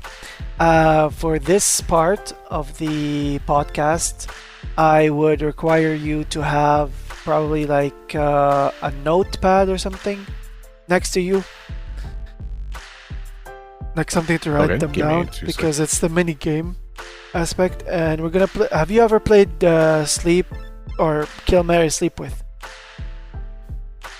Oh, yeah. or Fuck, Marry, Kill, as they call it? Yeah. That's Yeah. the one I know it by, but yeah. This is called Play, Delete, Uninstall. Oh, gosh. I've added a few options. As I said, it's similar to Kill, Marry, Sleep with. In this mini game, I will name a set of 3 games each time. From these 3 options, you will tell me which one you'd play, which one you'd delete from existence, which one you'd uninstall. That also includes the whole franchise. And this is the part where I get to be a dick. Get to be super evil here. You have 3 jokers that allow you to either delete all of the games during one of the questions, or keep all of them.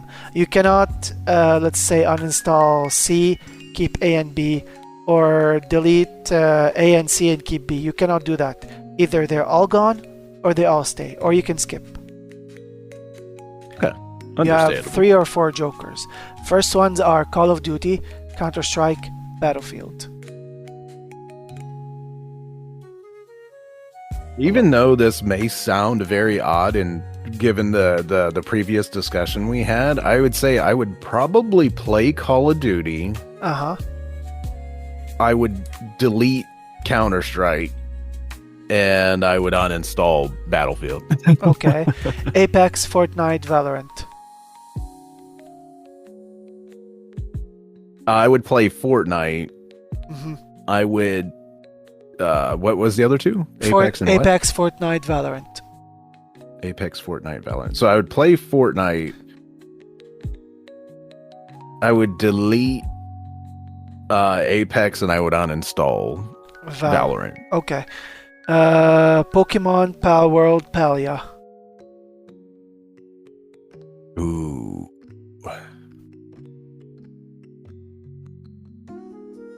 I would. Dang, that one's hard. Okay.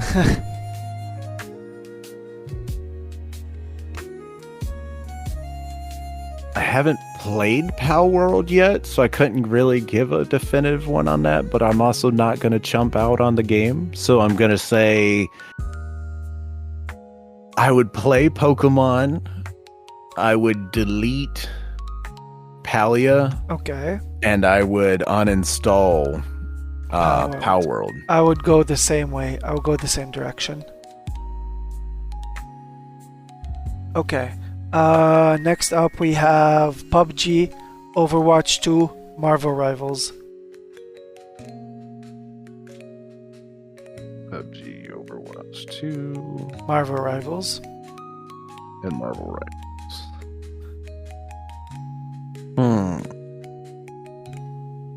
I gotta say, I would probably.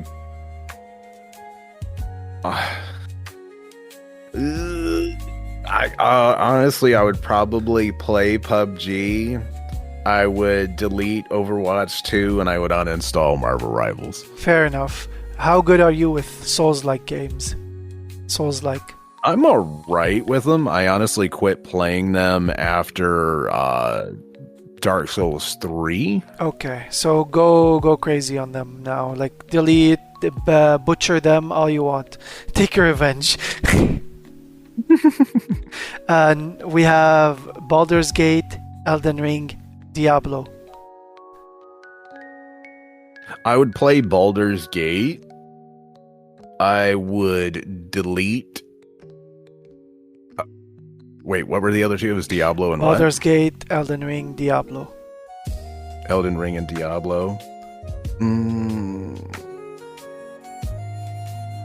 I think I would play Baldur's Gate. I would delete Elden Ring, and I would go ahead and uninstall Diablo. I would annihilate and remove and erase every trace of Baldur's Gate there is. Like, delete, annihilate, remove.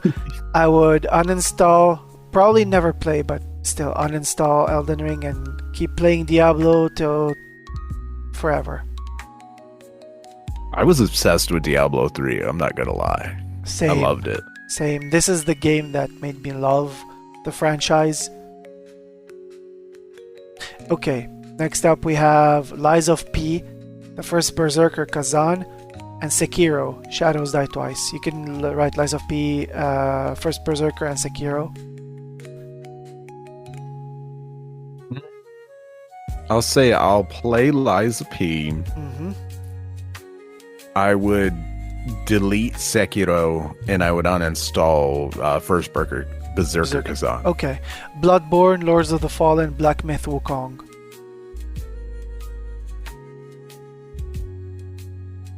I would play Black Myth Wukong. Mm-hmm. I would delete Lords of the Fallen. Fair. And then I would go ahead and uninstall the last one as well. Fair. We're going into the horror aspect now. We have Phasmophobia, Demonologist, Devour.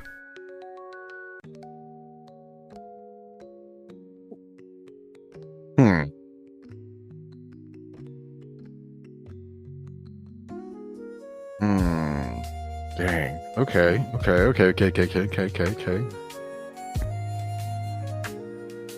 Honestly,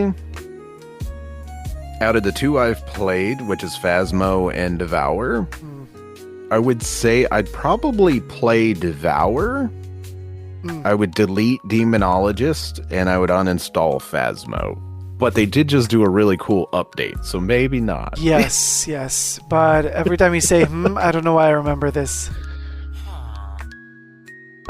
That's what it reminds me of. I don't know why. Like the Minecraft villager. I changed. I have a sound pack that I want to import into my server of Minecraft. Where it's like it changes the sound of the villagers to oh yeah. Even the baby ones are like oh yeah. Yeah. Then the cow, if you milk the cow, they're like, oh yeah, I'm gonna, oh fuck, just like that. Something like those sounds. And then the chicken is like, cock-a-doodle-doo. Ooh. Yeah.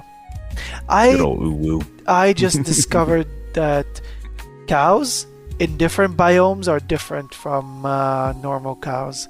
Because I saw there's like male cows in the jungle biome today, like cows with horns. Yeah, I was like flying around and seeing where stuff is, and then I discovered like, did they just add this? And pigs are like more yellow than pink over there. Like that's in the different biomes, you said? Yeah. Huh. Yeah. Makes me wonder. It's been a while since I played Minecraft, but I downloaded it to play with some people, and then they just never asked me to play it. I'm like, well, why did you ask me to download it then?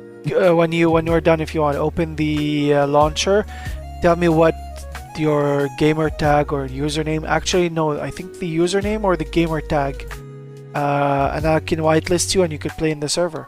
It's still running. Like nobody's in the server, and it's always up. It's economy based. Like if you wanna, like, let's say mine some dirt, like fill your inventory with dirt, go to the shop, sell the dirt, make money. You could buy whatever you want, anything. Dude. Yeah. That's freaking awesome. Yeah. Heck yeah. Anyways, speaking of Minecraft, Valheim, Stardew Valley, Minecraft.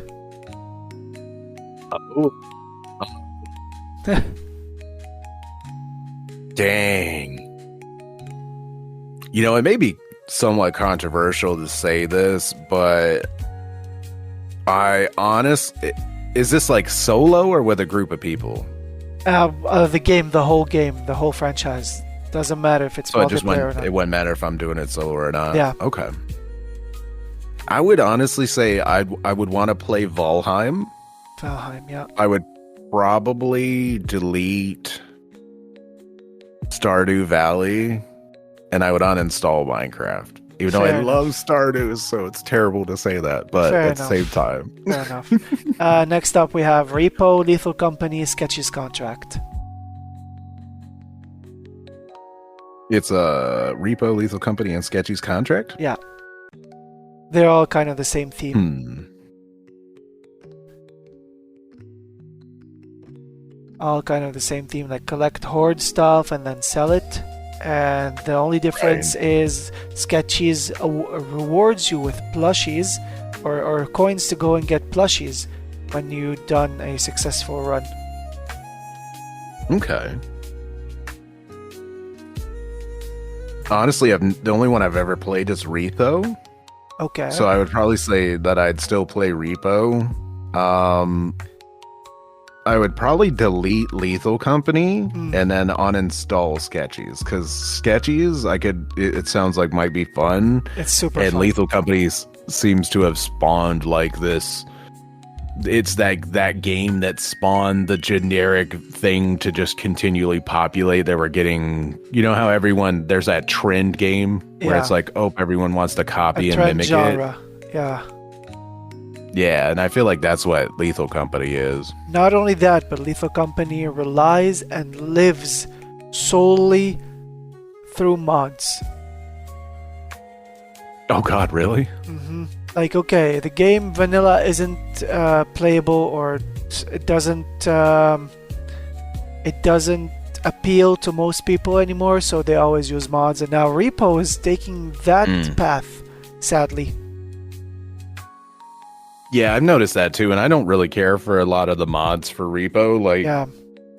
I was okay with doing like extra players or something like that, where it doesn't necessarily break the game. Yeah. It just allows you to have more fun. Yeah. But I was in a lobby of like 32 people, everybody talking over each other. God. Everybody talking over each other, people screaming. I was like, nope, I can't handle this. I could handle 10 people, 12 by 12 maximum, but no, 32 is too Right. much. Oh my God, yeah, no, I couldn't do that. Yeah. The biggest lobby I was ever in was like 20, like right around 20. It was like 20, 21 people. And Okay. that was it wound up being overwhelming. Yeah. And Okay. people just kind of grouped up and ran off to the side and did their own thing rather than actually Yeah. playing the game anyway. Yeah. All right. So now we have Destiny 2, Enshrouded, and The First Descendant.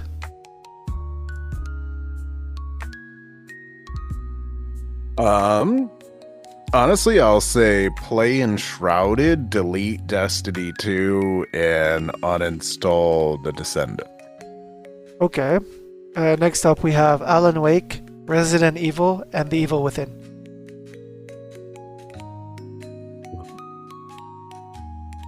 I haven't played The Evil Within, although I've heard it's good.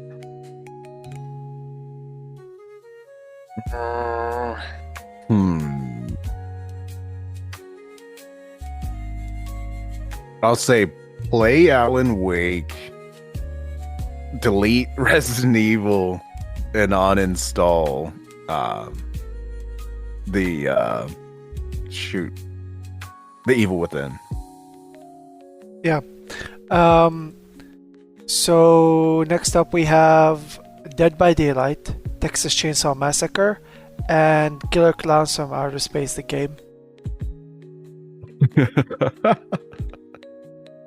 I've not played any of these. You can use a Joker and delete them all if you'd like. Yeah, I was about to say, I'll just use the Joker and delete them all then. Okay. Next up we have Project Zomboid, 7 Days to Die, and The Last of Us. I would play 7 Days to Die, delete Project Zomboid, and then uninstall The Last of Us. Fair enough. Next up we have Dead Rising, The Mortuary Assistant, and The Walking Dead. I would play The Mortuary Assistant, and I would delete The Walking Dead and then uninstall Dead Rising. Okay. Then now we have Dead Island, Left 4 Dead, and Dying Light.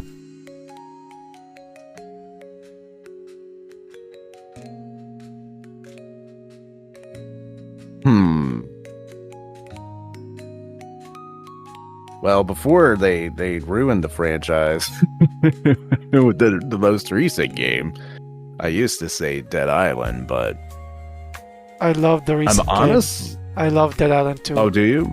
I loved it. It's like better than the first one in my opinion, and I played it all. I finished it and I want to replay it again. Oh yeah? That's pretty awesome though, to be fair. Honestly, and it may sound weird. I think I would still play Dead Island because like I really enjoyed the first two games, even though like the second one, like not Dead Island 2, but the one that came after, like in between the two games, in between 1 and 2, there was like that weird DLC-ish game. Like it was technically a separate game, Riptide. but it wasn't a DLC. Riptide. Dead Island Riptide. Yeah. Like I really just love the world of Dead Island. So I would say I'd still play Dead Island. I would probably delete Dying Light because it's kind of like a weird mixture of Dead Island mixed with like what they were doing with Call of Duty at the time, and I'm just not really into that. And I would probably keep Left 4 Dead in the uninstall pile. Fair. Did you know that the first Dead Island and the first Dying Light had the same zombies, the exact same zombies and the exact same sounds and the exact same assets? Because some people who worked on the first Dead Island worked on the first Dying Light. What? Not the same Dude, company, that's pretty though. freaking awesome. Not the same company. Not the same company, but like the same, like the actual members of the team or whatever were kind of the same. Yeah, because if you notice, like same white zombies, like white skin, very pale, very rotten skin, same physics. They could have used something else for zombies, but like the exact same sounds and the exact same tones is uncanny. Yeah, it almost felt like it's an asset flip kind of thing. Yeah. Okay, next up we have, for the last three, we have Little Nightmares, the Alien series, and Silent Hill.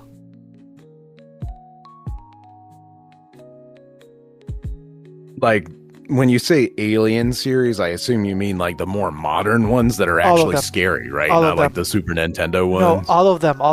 It's technically all of them. It's technically called the Predator series, but when I say that, some people don't know that it's the Predator series because there's Aliens versus Predators, the games. There's a lot of these, and then the Alien Isolation, and then coming soon is Alien Isolation 2.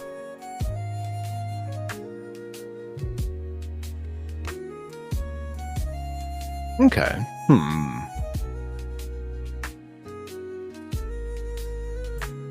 And it was Alien, Silent Hill, and what was the last one? Little Nightmares. Little Nightmares. Ooh, dang.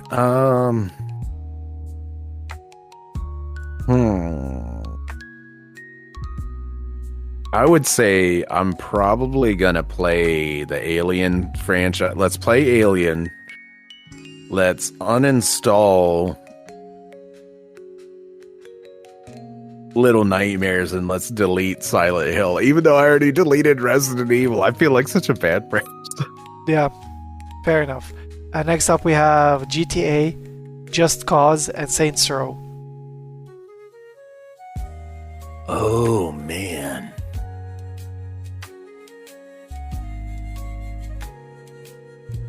Honestly, I gotta say, I'll probably play Grand Theft Auto. I would probably delete Saints Row, since it's essentially like just a Grand Theft Auto competitor that wound up crapping out after a couple games. The first two were fantastic, though. Gotta love those. Saints Row is really amazing. Even though the recent game flopped, it had potential. If people only gave it a chance. I played the game and I'm replaying it. I really enjoyed every aspect of it, even though it had more nudity than it's basically the more adult version than GTA. And me saying that it's funny because GTA is already an adult game, but no, like I don't think in GTA your character can get naked or wear a jockstrap and run around. Where in Saints Row you can do absurd shit like that.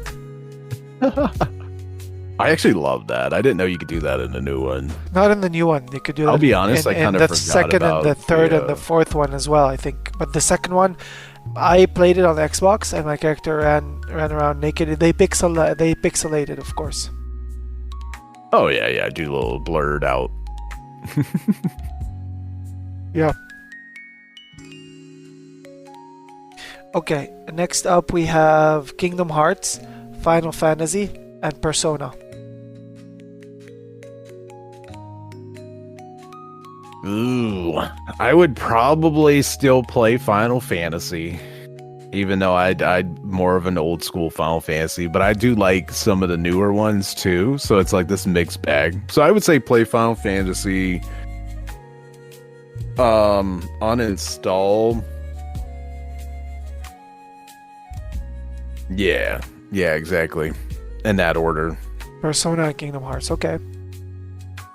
So we're gonna end this game with Assassin's Creed, Uncharted, and Tomb Raider. I'll go with playing Assassin's Creed. That one's easy for me. Fair. Oh God. Then do you want? Oh man. Realistically, this may be controversial to say it, but honestly, the only big difference between Tomb Raider and Uncharted is like one's like male-centric and one's female-centric, even though they're both targeted toward a male audience, if that makes sense. So I would probably just get rid of the Uncharted franchise and go with Tomb Raider. I really enjoyed the newer ones. The newer I played Tomb the old Raider? ones when I was a little kid. Yeah, the newer Tomb Raiders, like when they rebooted the franchise, when Square Enix got a hold of it. Fair enough. Next up, we have another game, of course. It's called, it's one of my favorite games. It's called Rename the Game. And basically, we have to take turns. The goal of this game consists of like changing one word from a game that has two or more words in it. Like for example, let's say house flipper, or probably the word is magic, let's say. I will say magic flipper, you would say like Grand Theft Magic 5. I would say Grand Theft Magic 4, that's okay. We will take turns during the span of 2 minutes, and the last person that says a game name, or you can call out other people that said the same exact game, doesn't have to be the same franchise, basically wins. As I said, the word today is magic.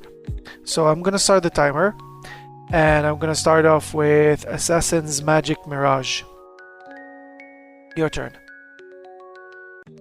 And I can just pick any game? Yeah, we'll take turns.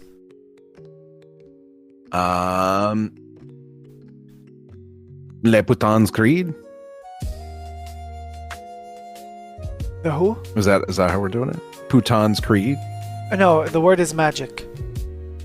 Oh wait, magic? Okay, so okay, hold on. We're supposed to rename it with magic? Yeah. Okay. How about Magic Hearts 2 for like Kingdom Hearts, but Magic Hearts? Pokemon Magic and Violet. Scarlet and Violet. Magic and Violet. Ooh.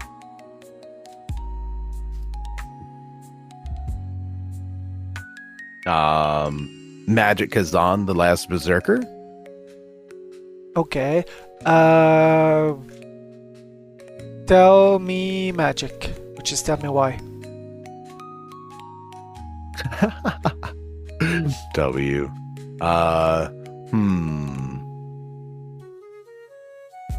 Could do Magic Fantasy for like Final Fantasy. Fair enough.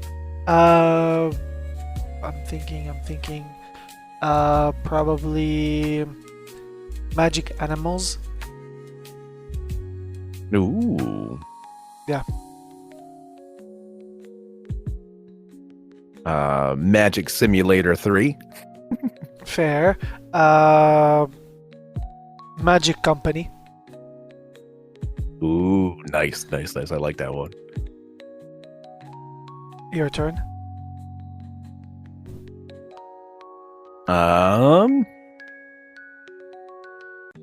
Guilty as Magic. Fair enough. And we went overtime, so basically you win. 'Cause you dang. said the last one. Oh, okay. It's fair. Well, thank you. That's fine. And the last segment, because we already kind of spoke a little bit of mental health or like experiences at the beginning, we're gonna play something called Truth Serum. In this segment, Magic and I will be playing something similar to Never Have I Ever, but with a twist at the end. So the rules are simple. I will ask 10 rapid questions and you'll have to say I have or I have not, depending on whether you did what is in the question or not. At the end, you have to confess something you've done either IRL or on Twitch that you regret. Or it can be something that you've told before or something that you're confessing for the first time. So first off, we have you ever stolen something? Yes. Have you ever eaten something off the floor? Yes. Have you ever gone streaking or skinny dipping? Yes. Have you ever cheated on someone? Doesn't have to be a lover, can be a friend. Like in terms of like a relationship wise? Doesn't have to be a relationship. Like let's say you cheated on your friend by going with another friend while your friend is waiting for you. Oh, okay. No, not currently. Have you ever lied about something and then got called out for it? Yes. Have you ever hurt someone? Doesn't have to be physical. Yeah. Physical. Yeah, I've heard people before. Have you ever taken drugs? Duh. Yeah. Have you ever driven drunk or drunk texted someone? Yes, I have. Have you ever borrowed someone's thing and broke it? Not that I can remember, no. Okay. Have you ever been kicked out of a place? No. Okay. This is the confessional time. I would like to hear a confession from you about something very bad that you've done, whether, as I said, online or IRL, that you regret so much and wish you've never done. Let's see. One thing that I regret that I wish I would never have done. In terms of like harming another person, or in terms of just like something I regret from my life in general? In general, like something, let's say I've done a lot of things online that I regret, for example. Okay. And I regret doing something IRL, which is kind of like, let's say I had to punch someone because they were being a bully, only to find out later that it wasn't them. Oh, okay. Got you. Honestly, I would say online recently, one of the things that I personally would regret at this point would be the fact that I attempted to do something recently of like a self-love positivity thing in my own channel with my personal Discord and everything of that nature.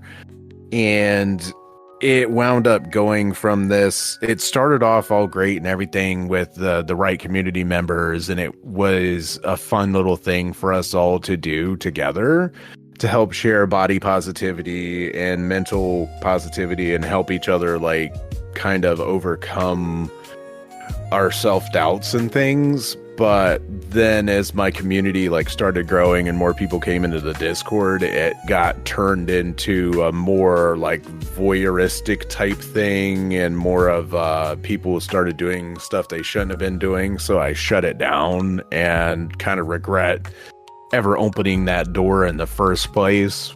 Now go looking back and thinking that it could have been handled in a much more discreet manner. Yeah, that's fair. That's fair. But anyways, Master of Magic, thank you so much for the time. We, well, spoke about a lot of things, and I want to keep going, but this is probably the limit of how much I can talk for one lifetime. I don't blame you on that one. I appreciate you having me on, though. It was great. Of course. Thank you again for like just everybody who's listening. Thank you again for you, Master of Magic. Go and follow MasterofMagic420 on Twitch. It's the episode handle on the podcast, because I've already prepared the episode thumbnail. I can't believe it. This is episode number 104. We've made it past 100, guys. We've made it past 100. From now on, I really don't regret anything I'm saying on the podcast anymore, because before I was like, oh, my friends were like, oh, be careful. This can get people to think a certain way about you. Now I'm like, I really don't give a fuck. I want to be transparent. I don't want to be hiding or doing anything that's not me anymore. So yeah. But anyways, what days do you stream usually? Tell everybody, please. So typically I stream Monday, Tuesday, Wednesday, and Friday from 9 p.m. till midnight Eastern Standard Time. And then I'll stream a long stream on Saturdays from 9 p.m. until like 3 a.m. or later Eastern Standard Time. That's cool. So everybody, thank you again for listening, and I will catch you in the next one. Go check Master of Magic out whenever you can. Really cool guy, really amazing streamer, really fun times. I love messing with him on Blurp. The very weird blurps that I find. I love it. Alright, bye guys.